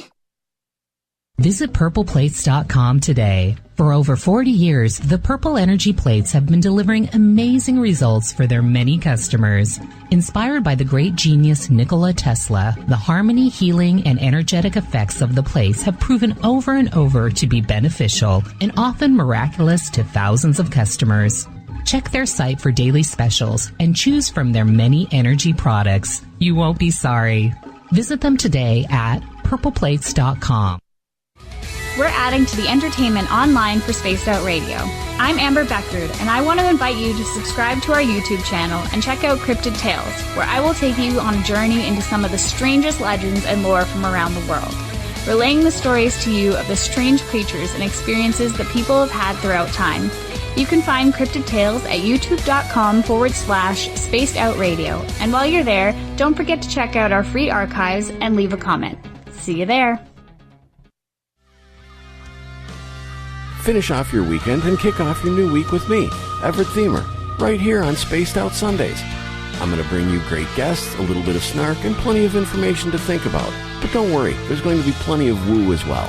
We are going to hit everything in the paranormal and supernatural, including the odd psychic Sundays. So tune us in on Sunday, 9:06 p.m. Pacific, 12:06 a.m. Eastern, right here at spacedoutradio.com. Move over, brother, and let me own Saturday night. This is Rich Giordano, and I'm inviting you to tune on in to Spaced Out Saturdays starting at 9 p.m. Pacific, 12 a.m. Eastern, where I'm going to bust open the lids on everything paranormal. Why?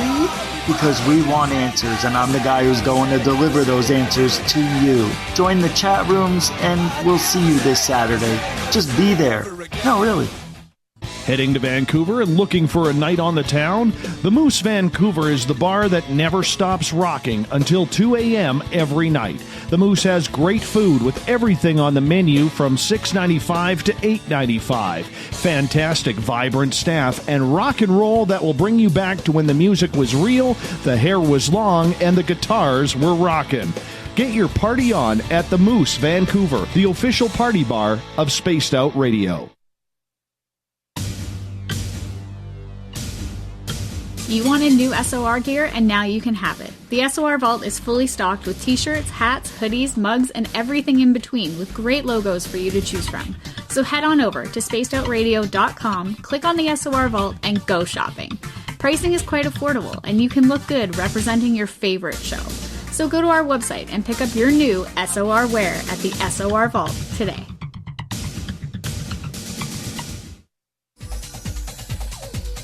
Hey everybody, the SOR Space Travelers is open. For just $5 a month, you can hang out with Dave and our crew privately in our members-only section. With your signing, you'll receive newsletters on what's going on with Spaced Out Radio. You'll have direct contact with the host during the show in our chat, live streaming videos, and a great forum for your posts and more.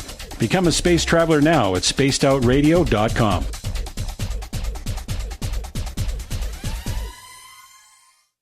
Hey, space travelers, this is John Resig, founder of the Chive and Chive Charities. If you know anything about our website, you know we like to do things a little differently. We're not some faceless organization collecting money for a nebulous cause. Our donor dollars go directly toward life-improving items. Then we give those items directly to an underdog who needs it most. To become a donor with Spaced Out Radio's official charity, Chive Charities, just go to chivecharities.org/donate.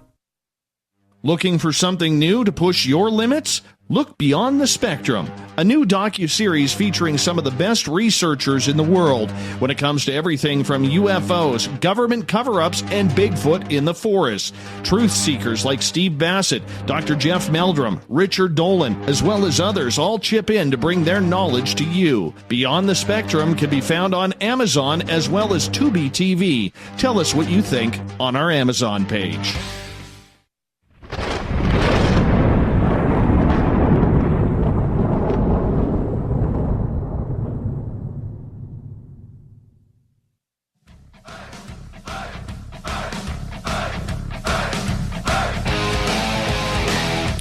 Past the halfway point of Spaced Out Radio tonight. I am your host, Dave Scott, sitting in the captain's chair of SOR headquarters. Thank you so much for joining us. Reminder to all of you that if you've missed portions of this show or others, you can check out our free archives at youtube.com/Spaced Out Radio. Do me the favor, hit that subscribe button. Our website is spacedoutradio.com, where we have a plethora of features for you. Rock out to Bumblefoot, do a little shopping on the SOR Vault. You can pick up a great book at We Read the Night. Join the Space Travelers for $5 a month. And, of course, you can also read up and stay up to date on the news with Captain Shirk's SOR Newswire. All the way from Hawaii tonight, we have Lopaka Kapanui. He is joining us to talk about a lot of the ghostly paranormal stories of the Hawaiian Islands.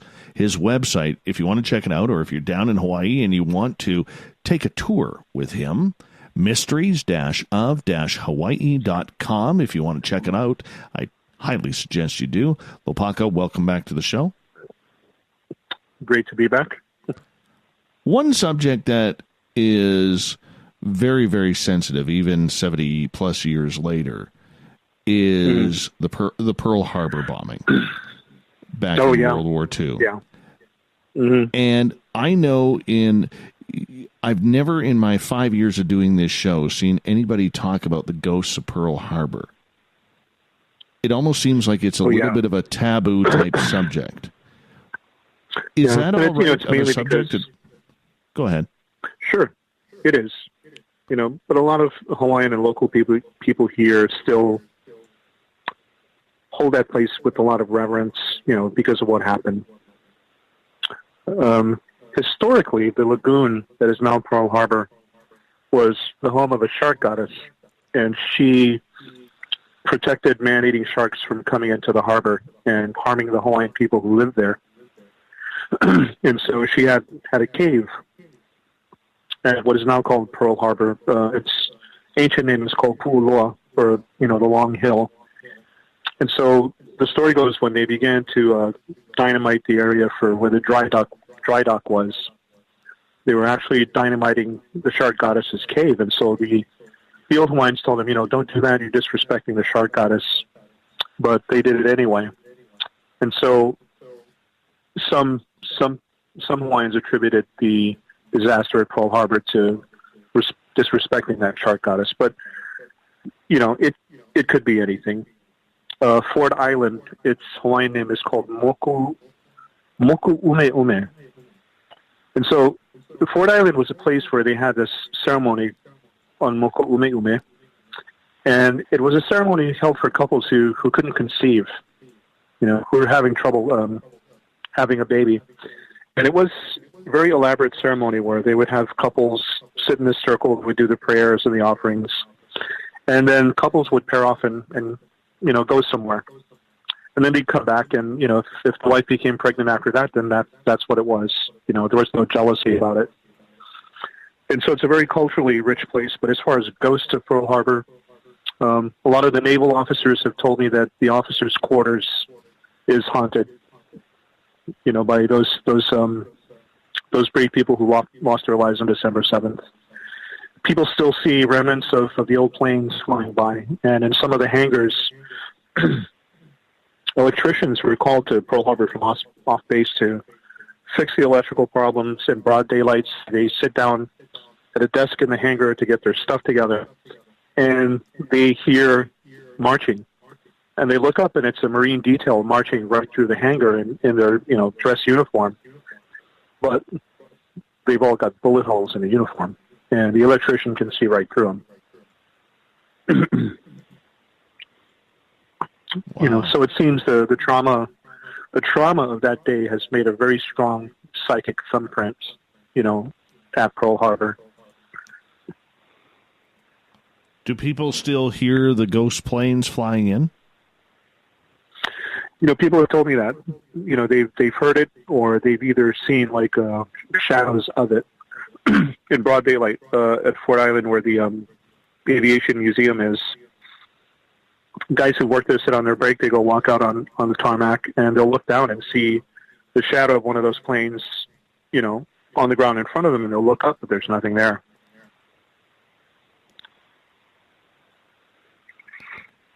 So when you hear something like that, do you believe that it is a residual type energy from that horrid day, or do you believe that maybe in a different timeline or a different dimension that incident is still going on?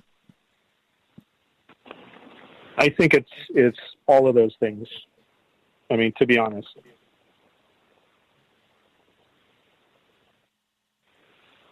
Could you know, part residual.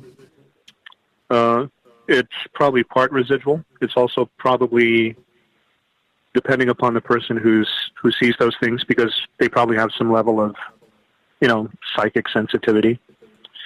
And, you know, we're talking about Hawaii being a weird place, but in a good way.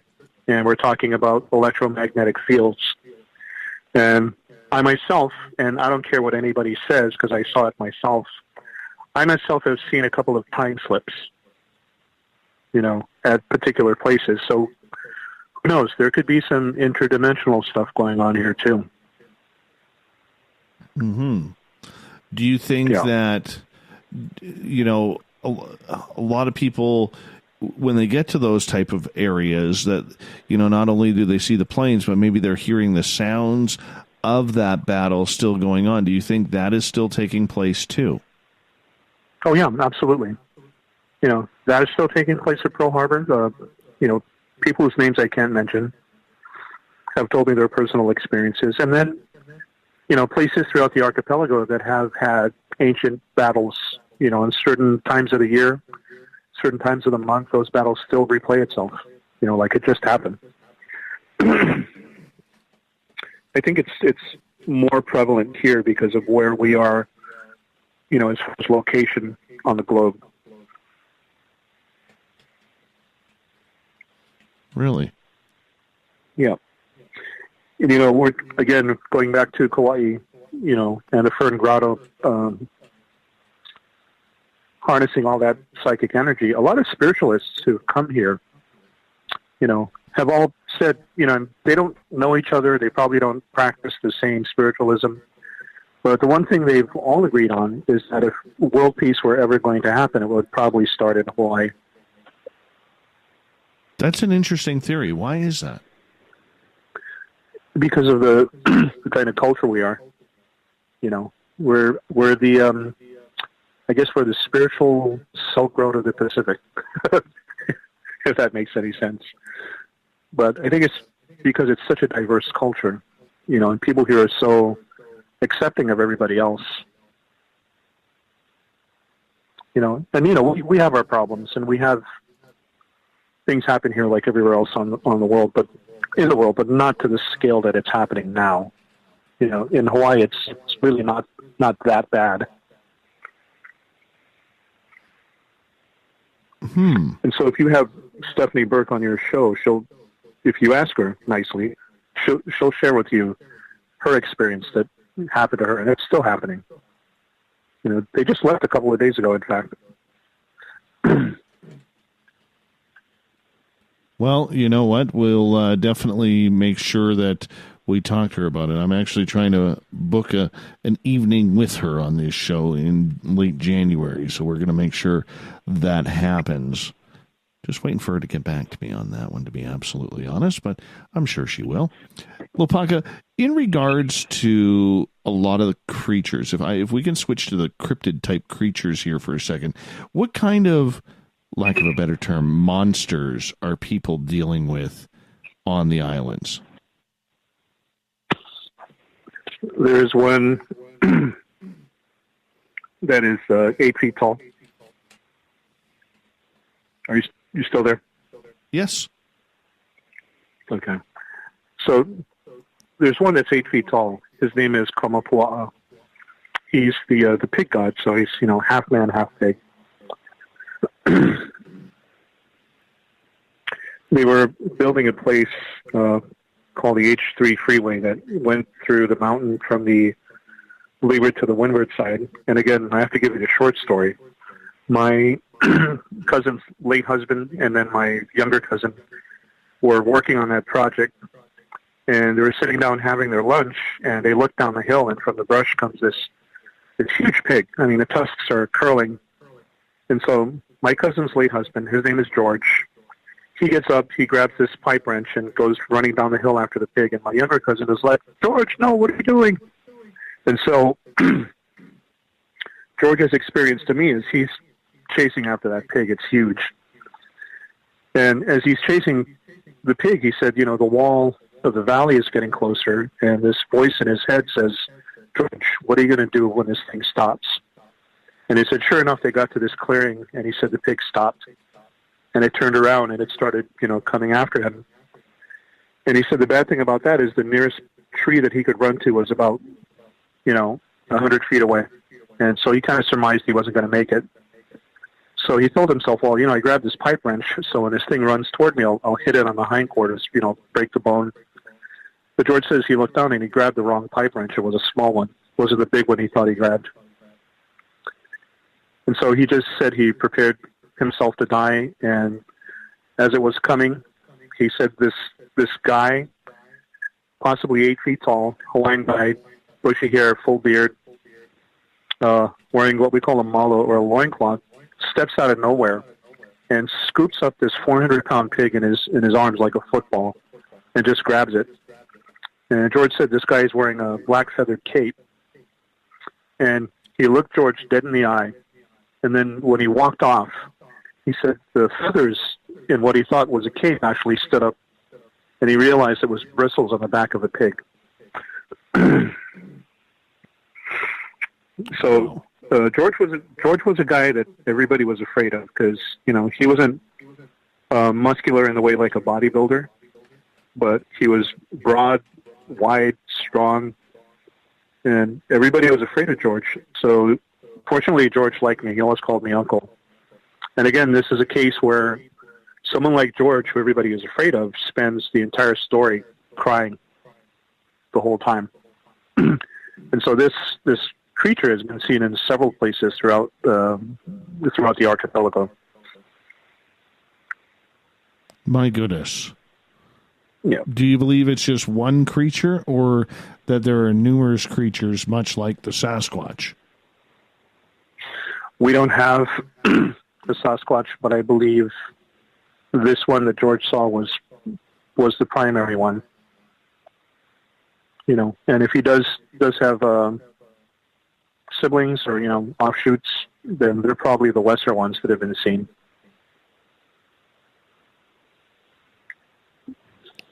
What about any? Oh, go ahead, please.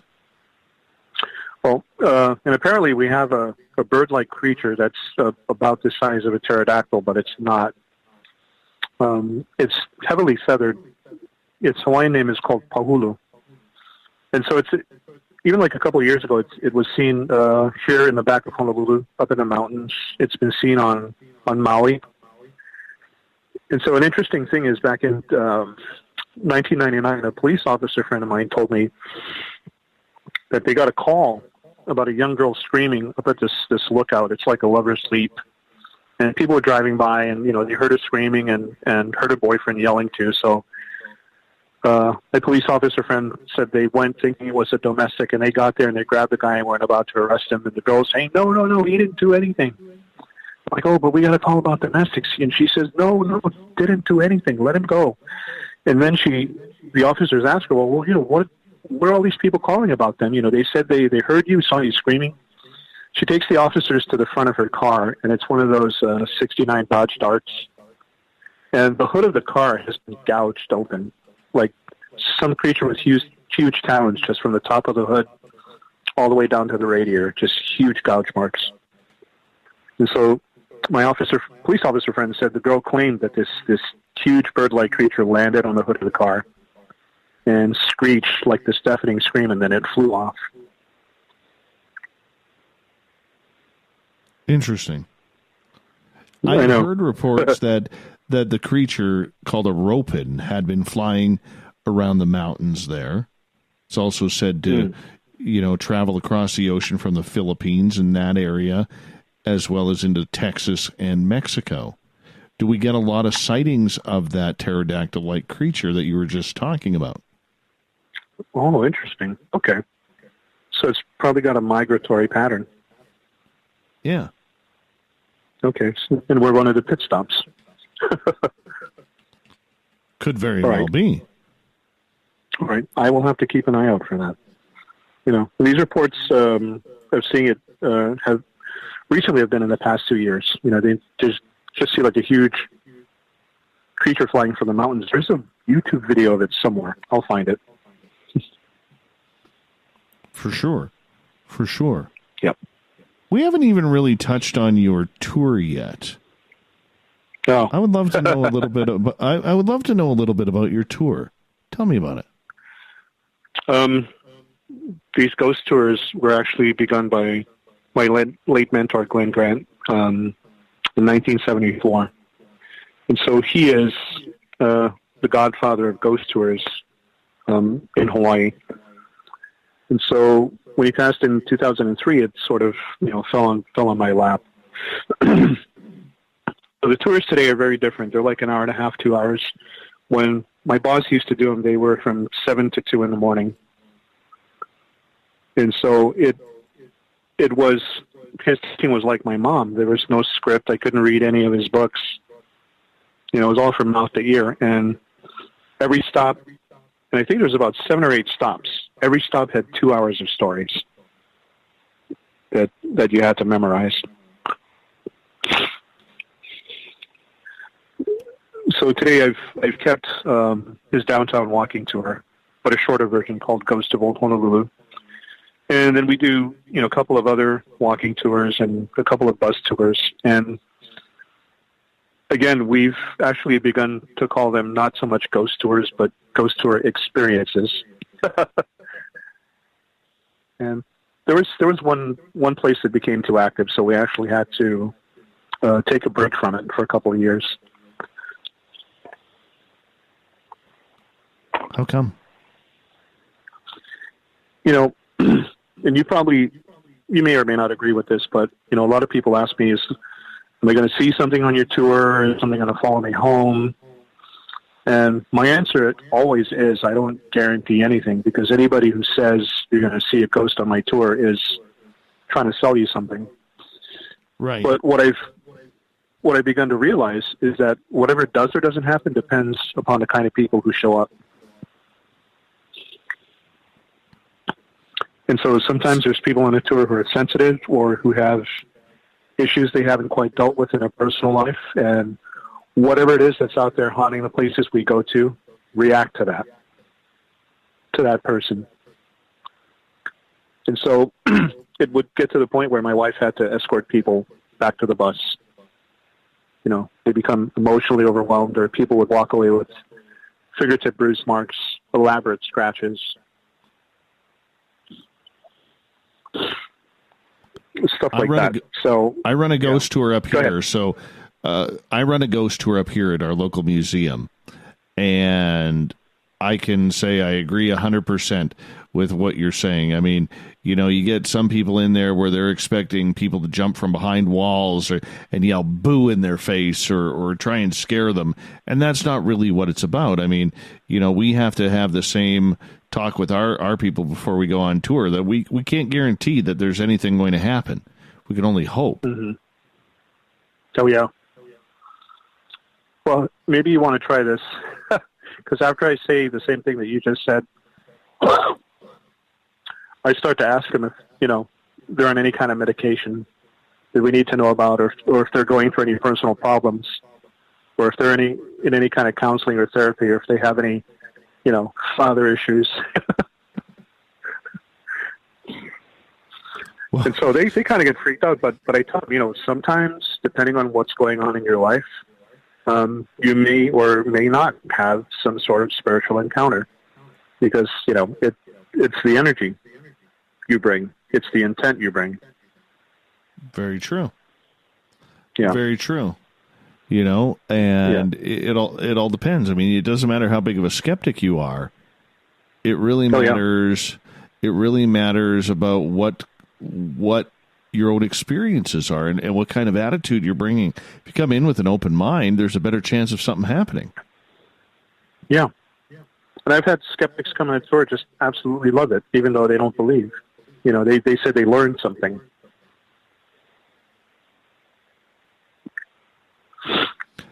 Are the spirits quite active on your tour? Do they enjoy the tour? I think my wife will agree that, if anything, the spirits are quite active with me.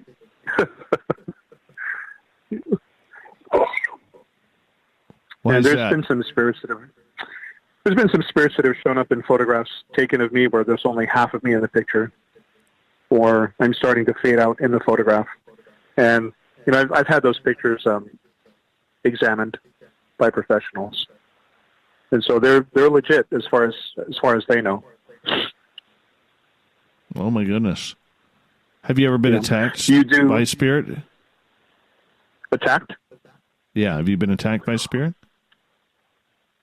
I don't know. I know on my tours sometimes I wear like a heavy leather jacket, and when we get back home I take it off. I got scratches on my arm, or sometimes across my belly. So I'm not sure. Or I'm not sure if that's me taking on something that was meant for someone else, because that's happened too. Yeah, have you ever had the scratches on your body that literally within hours disappear? Yep. Yeah. What do you think causes that? That's channeling. It's channeling. As a joke and half serious, I like, so what's your ethnicity? Mine would be Prussian and Ukrainian. So let's say that you and I are in a big ballroom full of Shriners, and we're the only Prussian Ukrainian guys in the ballroom, but we see each other from across the ballroom. But these Shriners are in our way, and we're trying to talk to each other because we recognize one another. And maybe the best we can do is call out each other's names, which is sometimes why people say they hear a voice calling their name. And maybe the very least we can do is try to reach out to each other, but accidentally scratch one another. Right. So I think maybe that's what it is. Communication. Yeah. On that note, my friend, I'm going to get you to hold on, because we are done through 2 hours here of Spaced Out Radio tonight. What a wonderful guest we have. Lopaka Kapanui, all the way from Hawaii. His website, mysteries-of-hawaii.com. When we come back, let's find out about some of these really excellent legends that keep people at bay in Hawaii. More Spaced Out Radio coming up.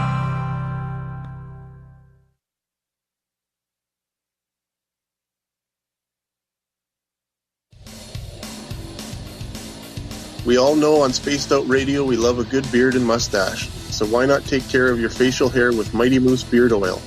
Made in Canada, we're taking care of beards and stashes around the world. We use 100% natural ingredients with our oils and balms to make your whiskers feel silky smooth. Use promo code SOR2019 at MightyMooseBeard.com today.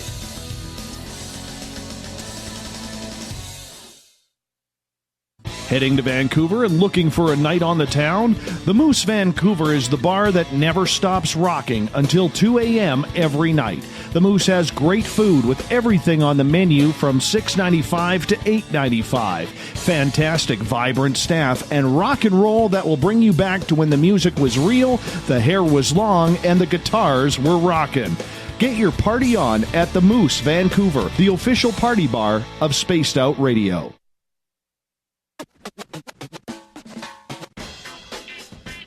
The SOR Vault is open for business, and do we have some cool swag for you to pick up? All you have to do is head over to our website and click on the SOR Vault. You have a variety of cool logos to choose from, and put them on anything you want. T-shirts, hoodies, hats, coffee mugs, you name it, we can get it to you. So do your shopping by supporting the store you love. Get your Spaced Out Radio swag at the SOR Vault today.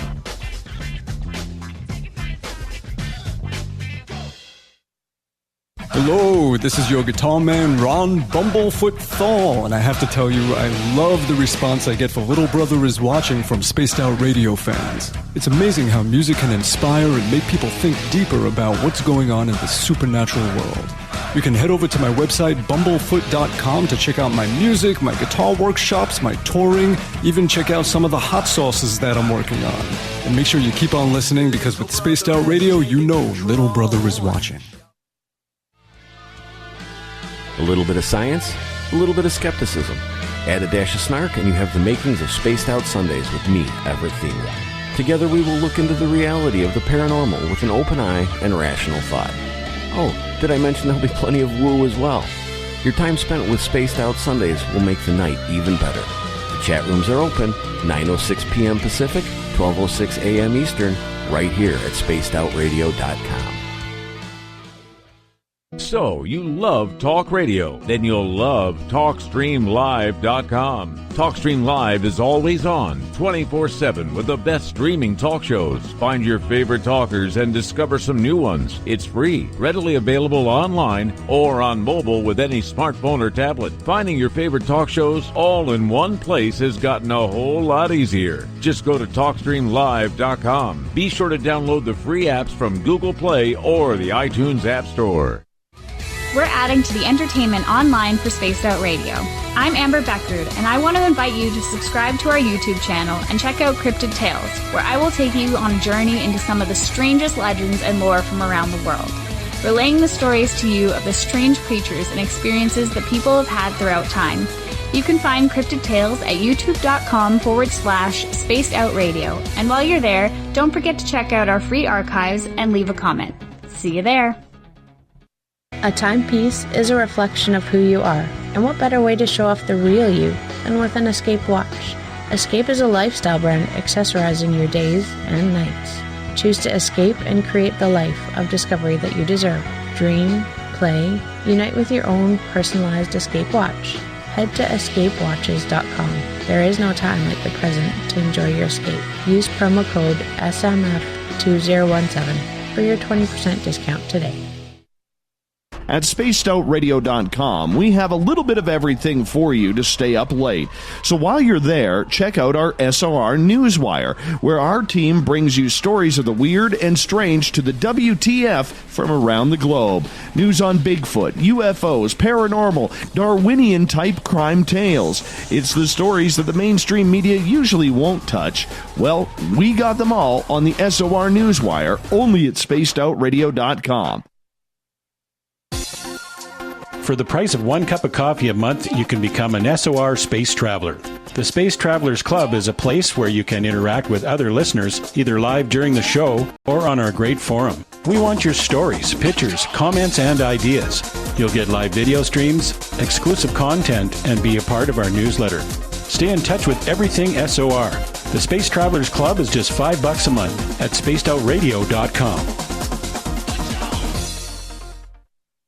Every night on Spaced Out Radio, we have places for you to hang out. Hi, this is Carl. Join our SOR Space Travelers group on Facebook for live chat. On Twitter, using hashtag Spaced Out Radio. You can also join us in our Spreaker chat room. Check us out on Instagram at Dave Scott SOR. All of our archives are free on YouTube at Spaced Out Radio. By the way, I'll be watching you at your window until you do. Bye! Hey, Space Travelers, this is John Resig, founder of the Chide and Chive Charities. If you know anything about our website, you know we like to do things a little differently. We're not some faceless organization collecting money for a nebulous cause. Our donor dollars go directly toward life-improving items. Then we give those items directly to an underdog who needs it most. To become a donor with Spaced Out Radio's official charity, Chive Charities, just go to chivecharities.org/donate. Looking for a place to advertise at a very reasonable cost? Look no further than Spaced Out Radio. SpacedOutRadio.com has an advertising tab that you can click to check out our daily, weekly, and monthly packages to play on the radio, or our website including social media. From commercial spots to banners, we have it all. Check out our competitive pricing today. Move over, brother, and let me own Saturday night. This is Rich Giordano, and I'm inviting you to tune on in to Spaced Out Saturdays starting at 9 p.m. Pacific, 12 a.m. Eastern, where I'm going to bust open the lids on everything paranormal. Why? Because we want answers, and I'm the guy who's going to deliver those answers to you. Join the chat rooms, and we'll see you this Saturday. Just be there. No, really. Visit purpleplates.com today. For over 40 years, the Purple Energy Plates have been delivering amazing results for their many customers. Inspired by the great genius Nikola Tesla, the harmony, healing, and energetic effects of the plates have proven over and over to be beneficial and often miraculous to thousands of customers. Check their site for daily specials and choose from their many energy products. You won't be sorry. Visit them today at purpleplates.com. Would you like to connect with us? Head to spacedoutradio.com for all your latest show info. Now, back to Dave Scott and SOR. Third and final hour of Spaced Out Radio is underway tonight. I am your host, Dave Scott. Thank you so much for joining us. Appreciate you listening in on our terrestrial affiliates. WQEE 99.1 FM in Newnan, Georgia. UPRN 107.7 FM in New Orleans. KZFX 93.7 FM in Ridgecrest, California. KDUN AM 1030 in Reedsport, Oregon. And KDNF AM 1560 in Dangerfield, Texas. On the digital side, we're proud to broadcast on Kingdom of Nye Radio and Revolution Radio. Remember, you can check out all of our archives for free at youtube.com/Spaced Out Radio. Do me the favor, hit that subscribe button. The Desert Clam has set the password for tonight in the SOR Space Travelers Club.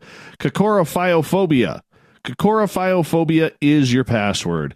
Use it wisely, space travelers, as the Clam sets a password each and every night right here on Spaced Out Radio. Our website is spacedoutradio.com. We have a plethora of features for you. Rock out to Bumblefoot, do a little shopping at the SOR Vault. You can pick up a great book at We Read the Night. Join the Space Travelers. It's only $5 a month, and Captain Shirk has you all up to date with the SOR Newswire. For the final time tonight, we introduce our guest, Lopaka Kapanui. He runs ghost tours down in Hawaii. He is a legend sharer of the area. This man knows what is going on spiritually right across the islands. His website, mysteries-of-hawaii.com. I suggest you check it out. And if you're down in that area, make sure you go on one of his tours. Lopaka, welcome back to the show. Hey, thank you. Great to be back. I want to ask you about a couple of the legends in your areas, because this totally intrigues me when I see this. Apparently, you are not, as a tourist, allowed to bring home lava rocks or sand because of a curse from Pele. Oh, yeah, that's funny. So it's believed that the lava rock and a certain type of sand that's colored green, because of the volcanic activity, is considered the kino lau, or the spiritual embodiment of Pele. And so they believe if you take it, disaster will follow. And so there's countless stories about people sending boxes and boxes of lava rocks back to the National Volcano Center, and all the notes have said, please take these back. I've had bad luck ever since, divorce, accident, insurance taken away. But in our culture, we're really big on asking permission, before you go somewhere, before you take something, before you do something. And the point of asking permission is also to announce your intent. because it's all based on intent. So really, if you ask permission and you announce your intentions to take a lava rock, you can. But a lot of people who come here, they hear that, like, what? Well, what am I asking permission? There's nothing here. I'll just take it. And that's what happens. It's as simple as that. So these stories of people having bad luck after it happens, are there any of those stories that stick out to you? There's a story about a guy who told me that he was following behind this van that had just come from the Volcanoes National Park. And before this tourist family got in the van, they were taking family pictures, and the 16-year-old son is aloof. He's on his own. He doesn't want to participate. And so finally they get in and they take off, and he says he's following behind them through South Kona. And it's open road, and all of a sudden he says the van pulls on the side of the road. Everybody empties out. The second they open the van doors, smoke is billowing out, and there's no fire. And the last person to get out of the van is the 16-year-old boy, and the smoke's coming from his pants pocket. So they have to pull his pants off. And come to find out, they were in the process of taking the family photo. They also said, now remember, guys, don't take any lava rocks. We want to respect the people, so, it's bad luck. Don't take any. So it turns out the kid had a large chunk of a lava rock in his pocket. Wow. And for some strange reason, it started to smolder, and his pants got on fire. So I know people hear this story, they always say, oh, liar, liar, pants on fire. But, was it a hot lava rock? Who knows, but eyewitness account. Could very well have been. Yeah. You always got some sort of volcano going off down there. Yeah, and when people tell me they don't believe it, I said, well, go try it for yourself. See what happens. What about and I apologize, I'll probably butcher the name, the Menehune, the dwarf-like creatures that reside in the forests? The Menehune are believed to be the first people that were here before anybody else came. And so in a book called Tales of the Night Rainbow, they talk about how the island of Molokai and the first people who were here were survivors of the Pacific landmass called Lemuria, which sank into the ocean. And so the survivors were known as the Mu people. And so in the Molokai history, they say when the mass migration from the South Pacific came, the Tahitians and the Samoans were very tall people. And so when they saw the first people that were here, they called them Manahune, people of little or hidden power. And so eventually the name became Menehune, and these people, rather than be subjugated by this class system that included human sacrifice, retreated to the mountains. And they developed this reputation for being magical people, little people. And so your next question is, do the Menehune still exist today? They absolutely do. They're still around. Have you ever seen one of their villages? I have not seen one of their villages, because I don't think there actually is one. But we did a Japanese ghost stories 2 years ago at a place called the Bear Estate. It's over here in the South Shore. And when we're done, the owner, Suze, to tell us about how there's Menehune on her property and in her house.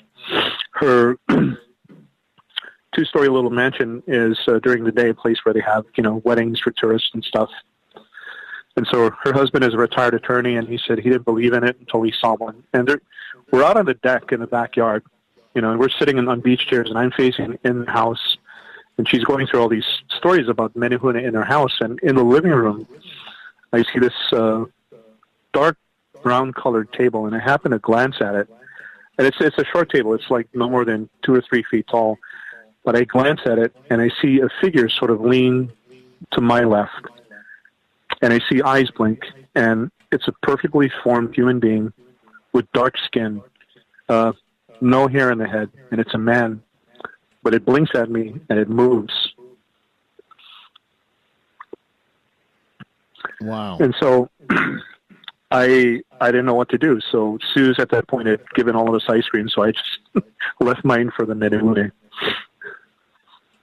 See, up here, the little people that are said to be around the First Nations and even the American Indians, especially the Cherokee, will say that there are villages up in the mountains where they have their own little communities and they're not to be disturbed. If they are disturbed, they will wreak havoc on your lives.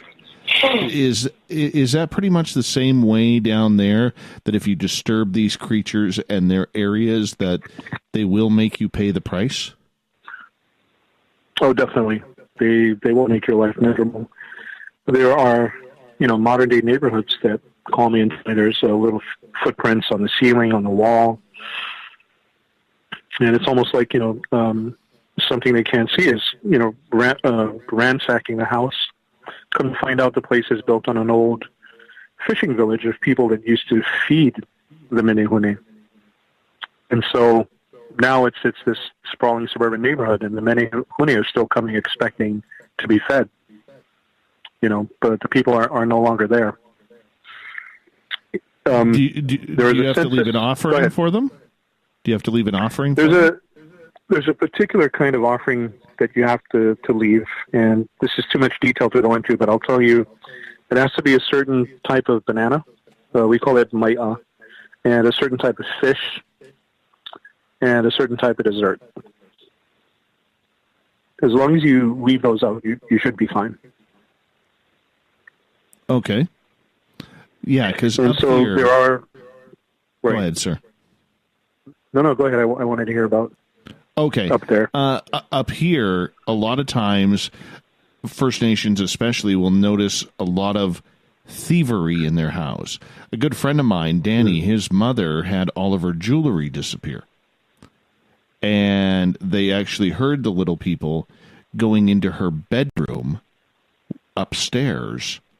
And when she went up there, the jewelry was gone. So Danny actually sat down one night and made little jewelry and little trinkets and hats and food for the little people. And, they made the offering.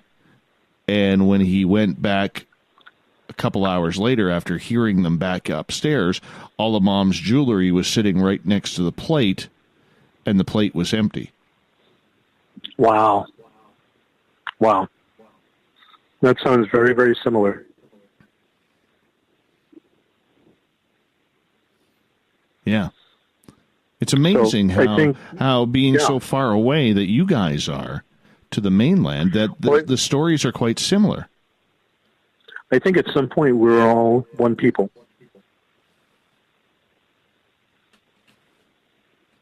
And, we just moved through different parts of the world, but still kept the same intrinsic belief and practices.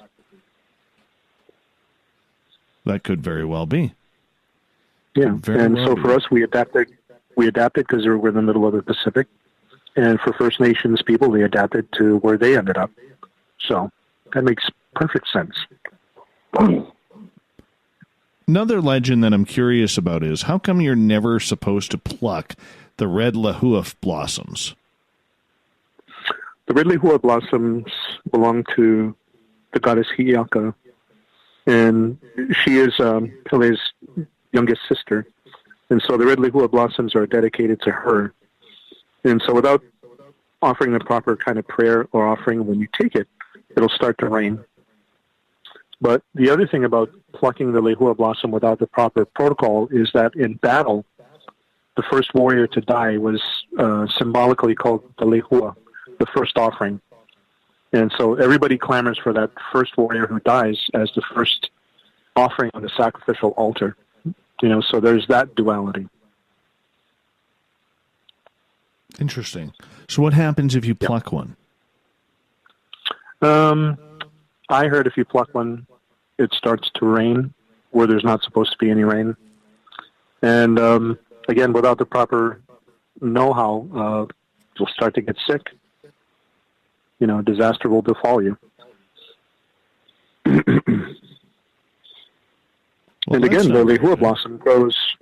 The lehua blossom grows out in the empty lava fields as well. So again, it's all asking permission announcing intention. So stay away from the lehua blossoms. Stay right away. Are you allowed to photograph them? Oh yeah, absolutely, absolutely. Because they do look beautiful. Yeah. Oh, they're gorgeous when you make them into a lei to wear. Yeah. Right. Okay. Here's another one that deals with flowers. 2 Lopaka flowers belong together. Right. Right. What does this mean? So the Lopaka is the half flower. So one grows near the ocean, the other grows up in the mountain. And it's the classic tale of 2 lovers who could never be together. And so because one of the gods did not approve of the relationship, he cursed them and turned them into half flowers.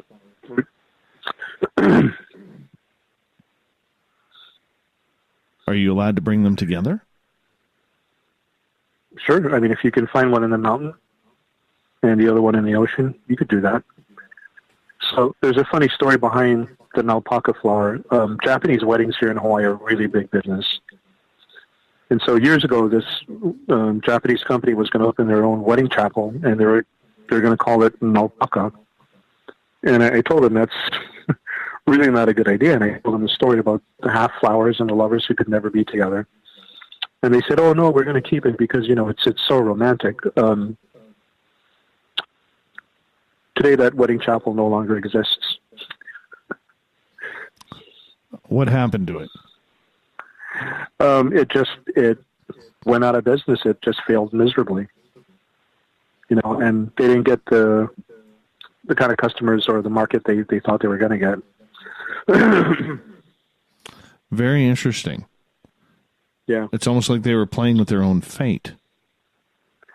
Yeah, and I don't see romance in tragedy. So even my wife says, when she first began to deeply read all of the Hawaiian legends, she says, wow, they're all so tragic, and everybody dies. All right, let's move on, because this one is kind of cool.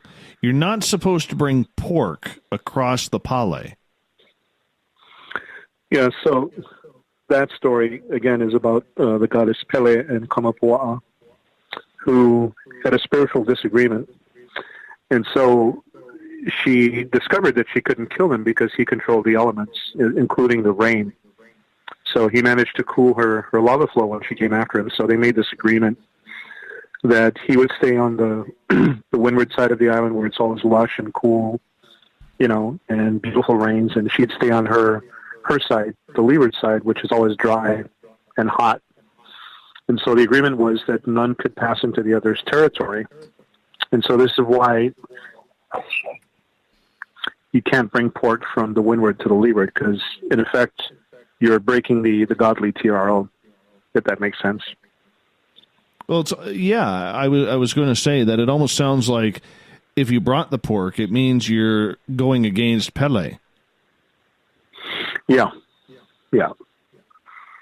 And so there's been centuries of accounts of people unknowingly bringing pork through the pass, and the vehicle breaks down. People get sick. They see things in the back of their car. Even large tour buses. One driver unknowingly had pork under his seat, like a pork plate lunch. And, the bus suddenly feels like something huge is grabbing onto the back of it, and it can't really go forward until the driver realizes, oh, I got, plate lunch of pork. And he opens the door, scrapes the thing off, and says, I'm sorry. And the bus starts again like nothing. So an apology works. Apologies and admissions of stupidity work. Saved a couple of lives. Yeah, no kidding. I definitely could see that in that, because I mean, how often is this happening? Because you could see people doing this quite frequently without even knowing.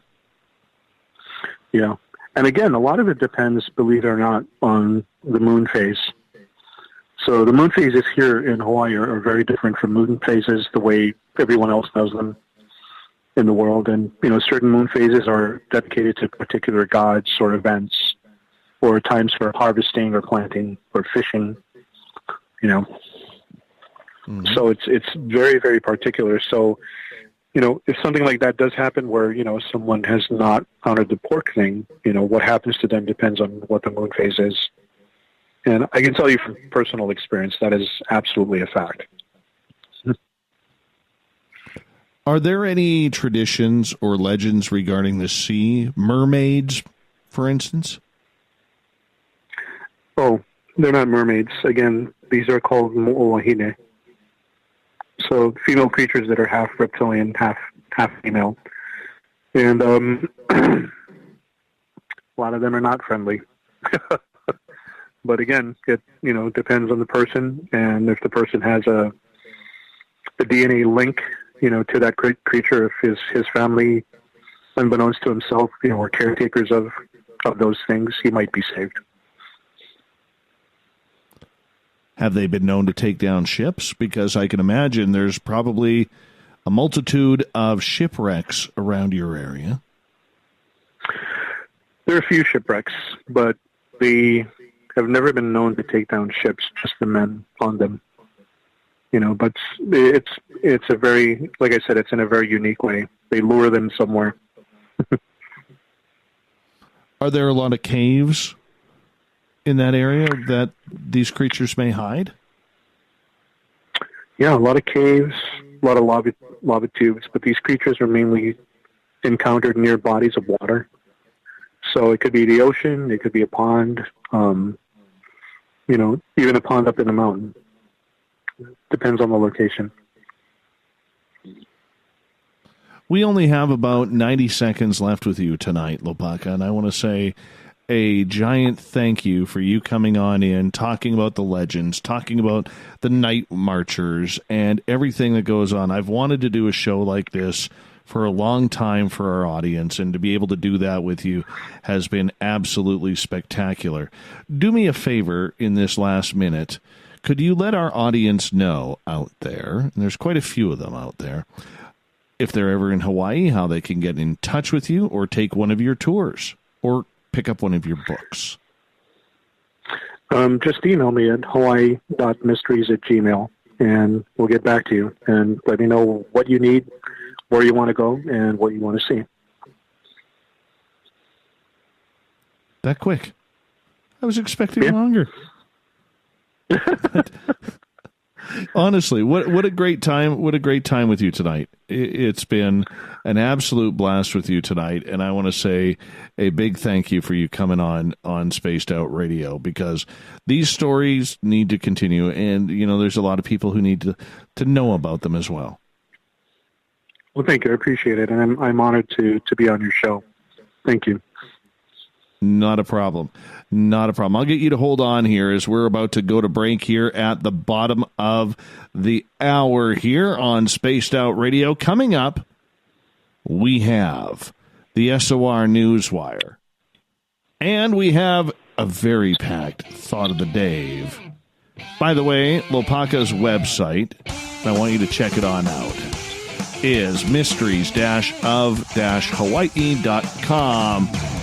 We're coming right back, right after this, with the SOR Newswire. Stay tuned.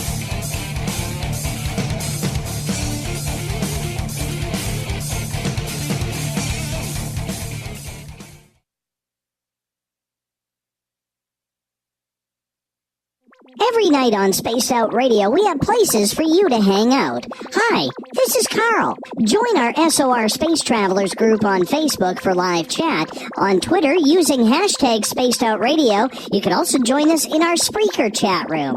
Check us out on Instagram at Dave Scott SOR. All of our archives are free on YouTube at Spaced Out Radio. By the way, I'll be watching you at your window until you do. Bye! Heading to Vancouver and looking for a night on the town? The Moose Vancouver is the bar that never stops rocking until 2 a.m. every night. The Moose has great food with everything on the menu from $6.95 to $8.95. Fantastic, vibrant staff and rock and roll that will bring you back to when the music was real, the hair was long, and the guitars were rocking. Get your party on at the Moose Vancouver, the official party bar of Spaced Out Radio. Hey, Spaced Out Radio fans! It's John Resig, founder of the Chive and Chive Charities. Our goal is to make the life of veterans, first responders, and those with rare medical conditions 10% happier. We do this by donating one grant item, ranging from dance to therapy programs to prosthetic limbs, to those who need it most. To contribute to Spaced Out Radio's official charity, head over to chivecharities.org and become a donor today. So, you love talk radio? Then you'll love TalkStreamLive.com. TalkStream Live is always on, 24/7, with the best streaming talk shows. Find your favorite talkers and discover some new ones. It's free, readily available online or on mobile with any smartphone or tablet. Finding your favorite talk shows all in one place has gotten a whole lot easier. Just go to TalkStreamLive.com. Be sure to download the free apps from Google Play or the iTunes App Store. Move over, brother, and let me own Saturday night. This is Rich Giordano, and I'm inviting you to tune on in to Spaced Out Saturdays starting at 9 p.m. Pacific, 12 a.m. Eastern, where I'm going to bust open the lids on everything paranormal. Why? Because we want answers, and I'm the guy who's going to deliver those answers to you. Join the chat rooms, and we'll see you this Saturday. Just be there. No, really. At spacedoutradio.com, we have a little bit of everything for you to stay up late.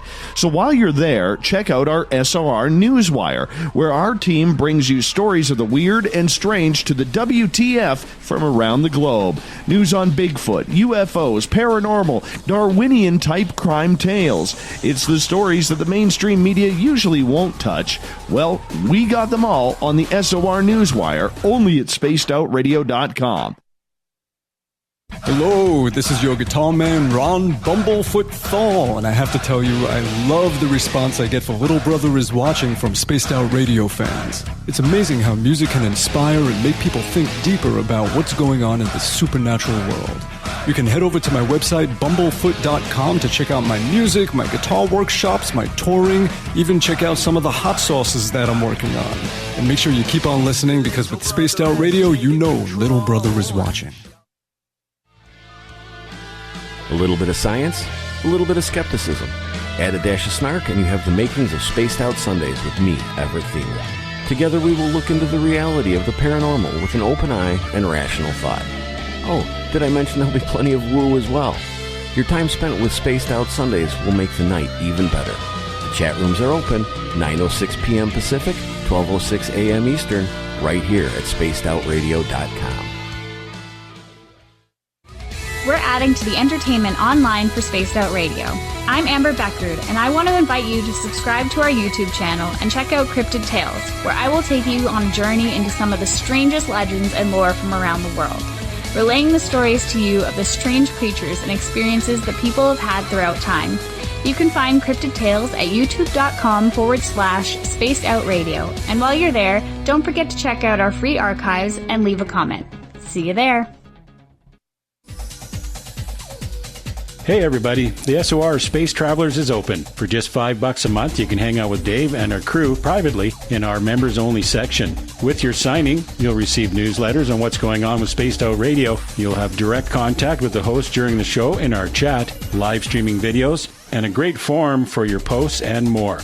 Become a space traveler now at spacedoutradio.com.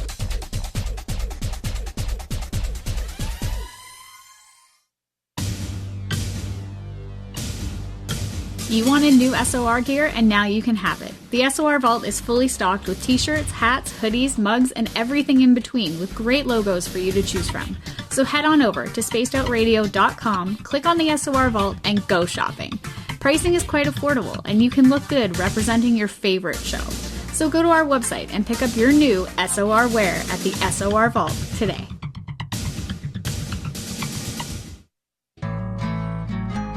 Looking for a place to advertise at a very reasonable cost?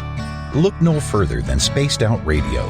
SpacedOutRadio.com has an advertising tab that you can click to check out our daily, weekly, and monthly packages to play on the radio, or our website including social media. From commercial spots to banners, we have it all. Check out our competitive pricing today.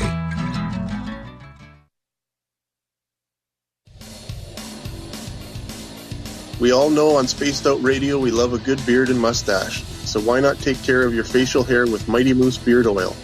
Made in Canada, we're taking care of beards and stashes around the world. We use 100% natural ingredients with our oils and balms to make your whiskers feel silky smooth. Use promo code SOR2019 at MightyMooseBeard.com today.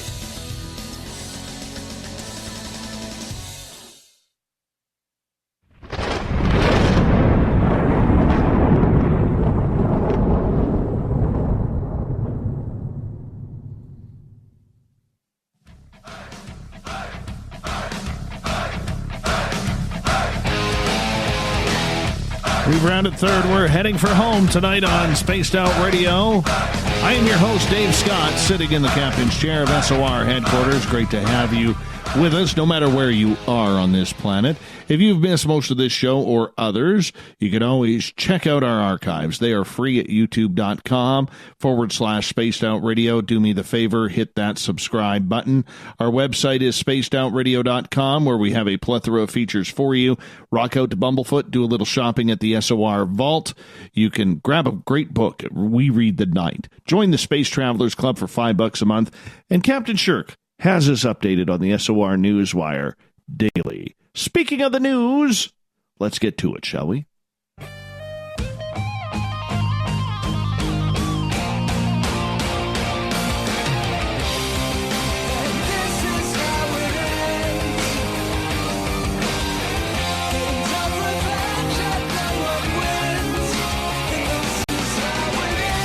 The news is always changing, which is why we bring you the SOR Newswire, the back end of every show where we get to the weird, the strange, the wacky, and the sometimes pretty damn cool.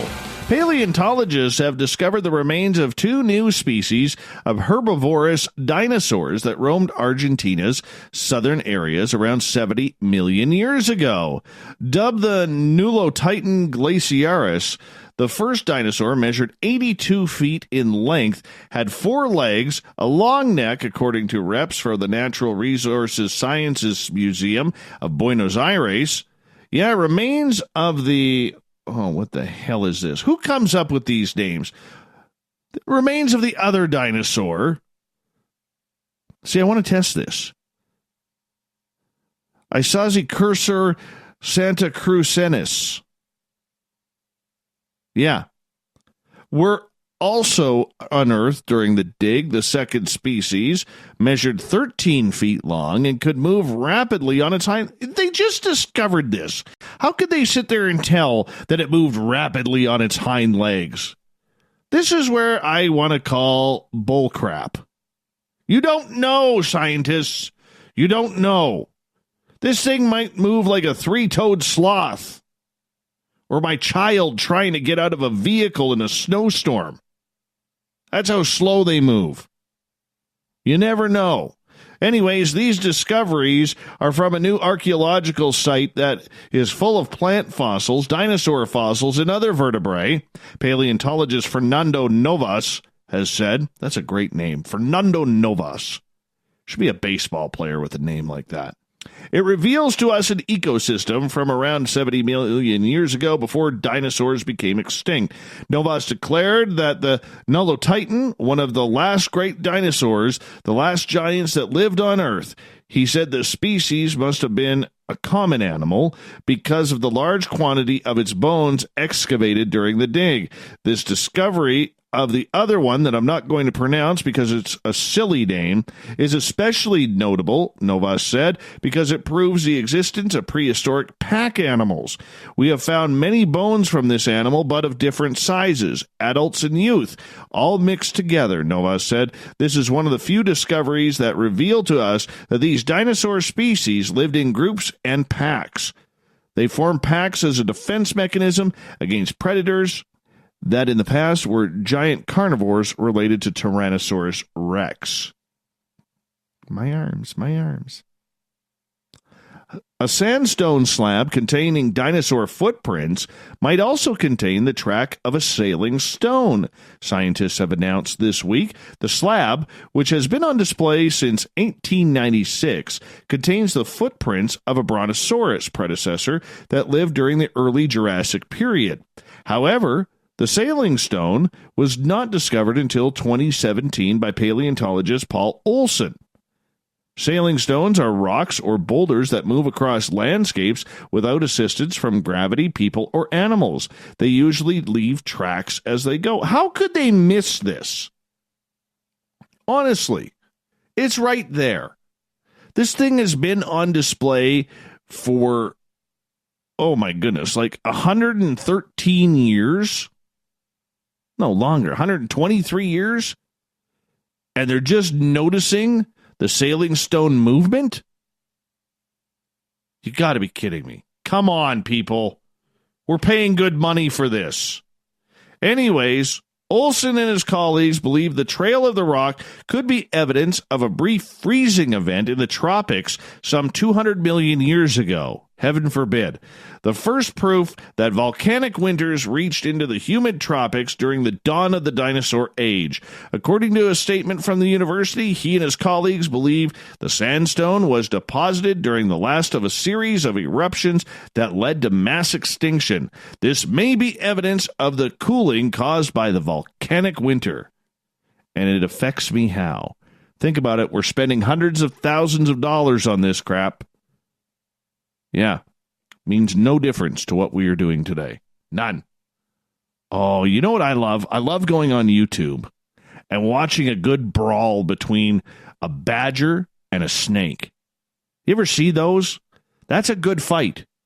You might want to check out, wait until after the show, though.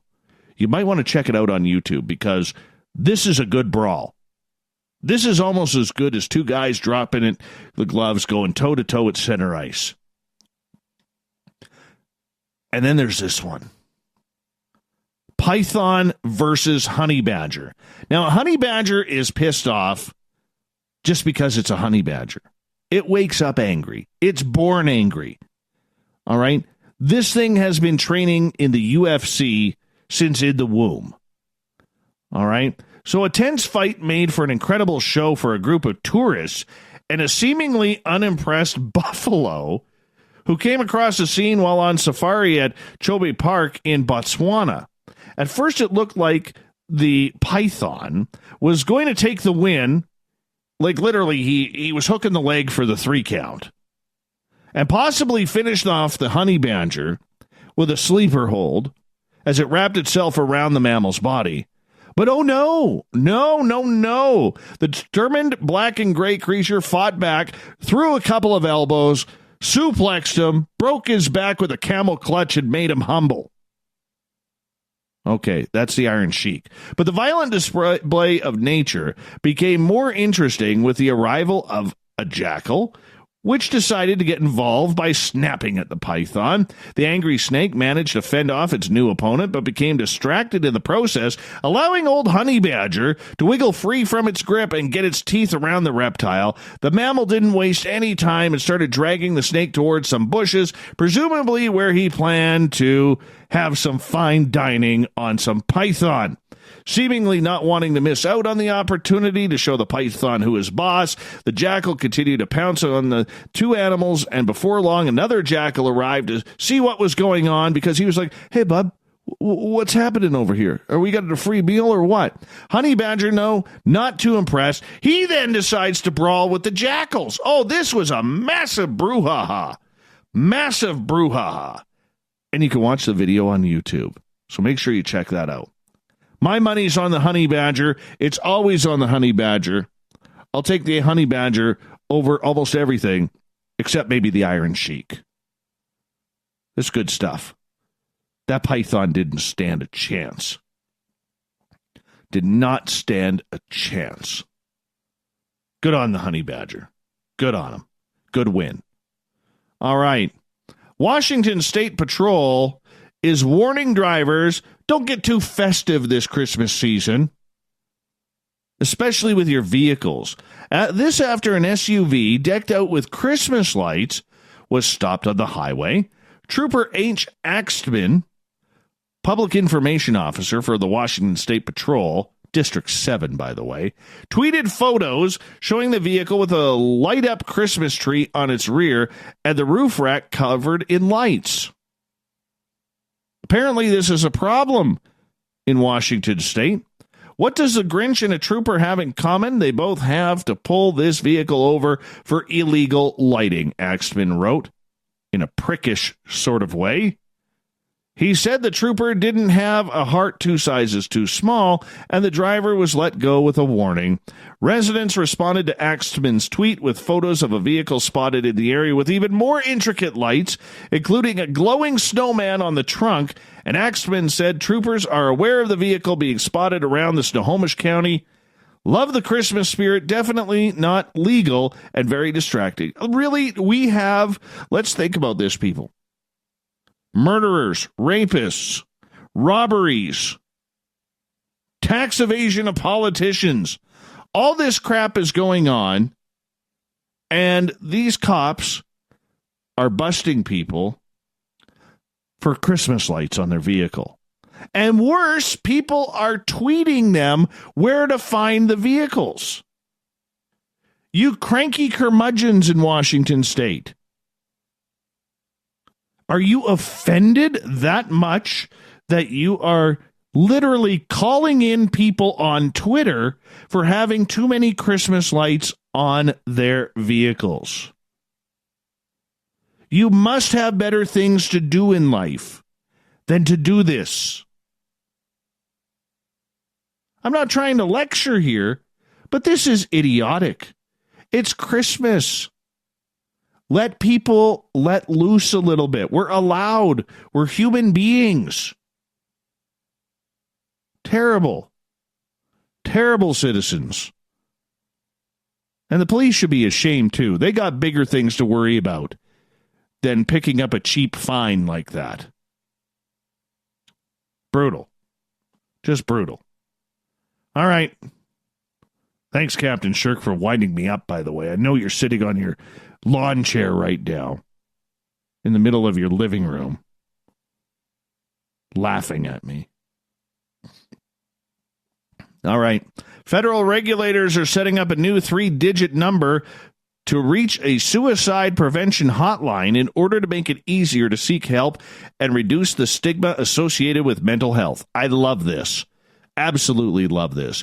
Once it's implemented, people will just need to dial 988 to seek help, similar to calling 911 for emergencies or 311 for city services.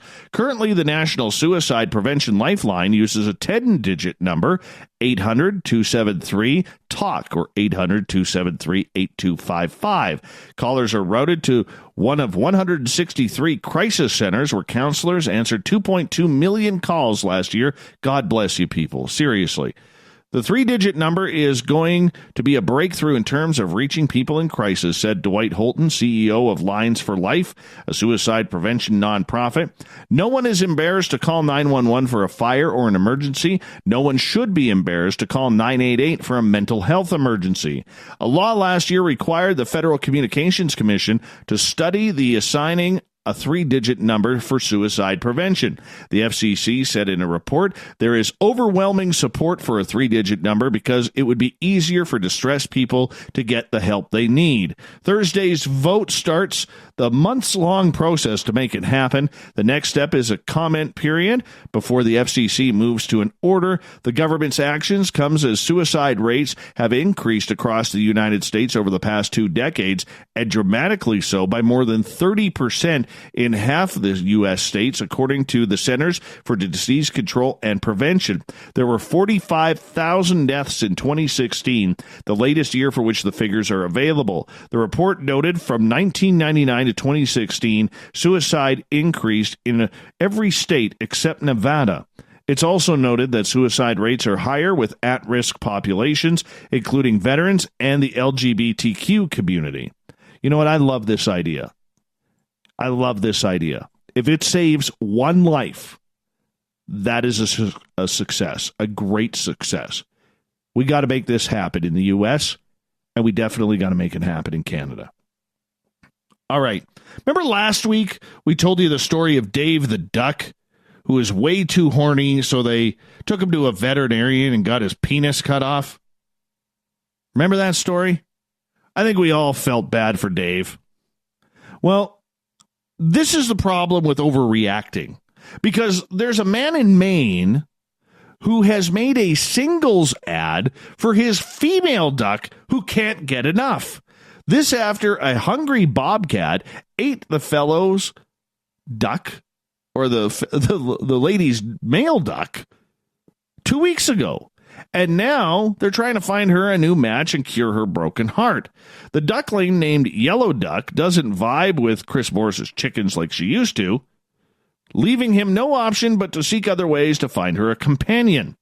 So the 31-year-old special education teacher made a singles ad and hung it on a community bulletin board at the Blue Hill Co-op. Duck Seeking Duck reads the ad, which is accompanied by a drawing of a yellow duck and Morris's email address. Lonesome runner duck seeks companion. Partner recently deceased. Serious replies only. We wanted to post about this to try and find a duck, and that just seemed like the best fit, Morris said. It may have worked. Farm owner Sadie Green spotted the unusual posting and replied that she may have a duck in mind. Definitely not Dave, because he is duckless, if you know what I'm saying. The pair have arranged a meeting for the ducks on Sunday. They'll go for a date. They maybe go to get some ice cream at Baskin Robbins and then a coffee at Starbucks afterwards. Yeah, apparently this could be a match made in ducky heaven. They'll listen to the Mallard Report as well. All right. I think that's pretty good for the news tonight. Shirk got me fired up. It's time for the thought of the Dave. Marty, where's our clown on Twitter at hashtag Spaced Out Radio? Where is it? There it is. Thought of the Dave happens every night at this time, where we ask a question on our Facebook and Twitter pages, then read your responses on the air. That's a pretty cute duck, Marty. Or clown, pardon me. Got me distracted with that. Thought of the Dave today is as follows. What are some of the folklorish legends from your area? Around here? My area? Bigfoot? Dogman? Little people? Yeah. All three. We got the trifecta. We got a hat trick around here. All right. That duck story. Poor Dave. Dave could be out in Maine right now with a nice, classy female duck. She'll probably put on some heels. You know, trying to impress. Old Dave could have got the job done. Dave the duck, that is. I feel bad for Dave. I feel really bad for Dave. Anyways, let's go here. John Ogopogo, as he lives in the Okanagan of British Columbia. Caden. We have the legend of sheep people. My great-grandpa used to tell me stories of farmers having mutated offsprings with sheep. He and his other friends claimed to have seen someone hauling one of these offsprings into a trailer. They thought it was just a regular animal until they seen the humanoid hand reaching through the trailer, but had ears like sheep. Apparently, there was a dumping ground near the state park. These people would drop them off in the woods to fend for themselves. Oh, my gosh. That is a little disgusting. Daryl! Great big booming sounds that can be heard for miles and no one can explain or tell where they come from. Even Linda Moulton Howe has talked about these booming sounds around the Harrison, Arkansas area. Karen. I live on the outskirts of Waynesville, North Carolina, at the edge of the Smoky Mountains. 5 miles from my home was a resort hotel built on top of the mountain, Eagle's Nest, built in 1900. Guests at the hotel soon began to hear the story of strange creatures who lived in the area. The thing was not quite right, a man and not quite an animal. It stood about 8 feet tall, and every inch of its body was covered with shaggy gray hair, except for its human face. The creature was named Boojum, and he seemed to be harmless enough, but he did have all two human habits: gems and girls. Boojum had a cave beneath the hotel and could be heard scratching and digging under the hotel. Legend tells that he spotted Annie bathing in a mountain creek and he fell in love with the human girl. He gave her gems and she would not hoot for him, or she would hoot for him. She went to live with him. People think they had children because the hoots are still heard. I know 2 people who have heard them. Oh, that's kind of weird. Karen. There is a soapstone rock etched with ancient images. The Cherokees say it predates them in this area. The legend is there was a slant-eyed giant Judicula. According to Cherokee legend, the markings on the rock were created by Judicula, a slant-eyed giant who dominated the mountains in the years long past. Kelly. I will save Kelly's. Let's go to Little Richie G. In Arizona, it's the sky people, baby. UFOs, Jack. Come on down. I'll show you some stuff. All right. And let's get to Kelly. Gets the final word of the night. Florida man. Doesn't get much crazier than that. They do exist. Thanks to everybody taking part in the Thought of the Day today. We'll do it all again tomorrow on Twitter and on Facebook. Big thanks to Captain Shirk for riling me up during the news again. Thanks, Shirky Poo. And, of course, we thank Lopaka Kapanui for coming on in, talking about the night marchers and the legends of the hauntings of the islands of Hawaii. We got Mr. Ron Bumblefoot THAL rocking in the background with Little Brother Is Watching. Bumblefoot is the official music of Spaced Out Radio, rocking us in and out of every single show. Get your horns up for the guitar god himself. Special thanks to everybody listening in at home, at work, in your cars, in our chat rooms on LGAB, Revolution Radio, Spreaker, Facebook, the SOR Space Travelers Club on our website. Remember, it's only $5 a month. And, of course, everybody at hashtag Spaced Out Radio on Twitter. Remember, this show is copyright by Spaced Out Radio and SOR Media Ventures Limited. Thank you so much for making this such a fun evening, hanging out with me and all the weird stuff that happens around here. Because together, my friends, Make a mistake, we're watching. We own the night. Mr. Bumblefoot, we need a favor. We need you to take us home.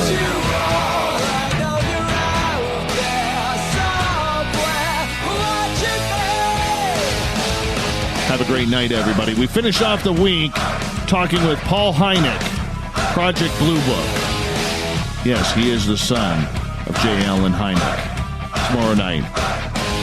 Let's get into it, shall we? Good night.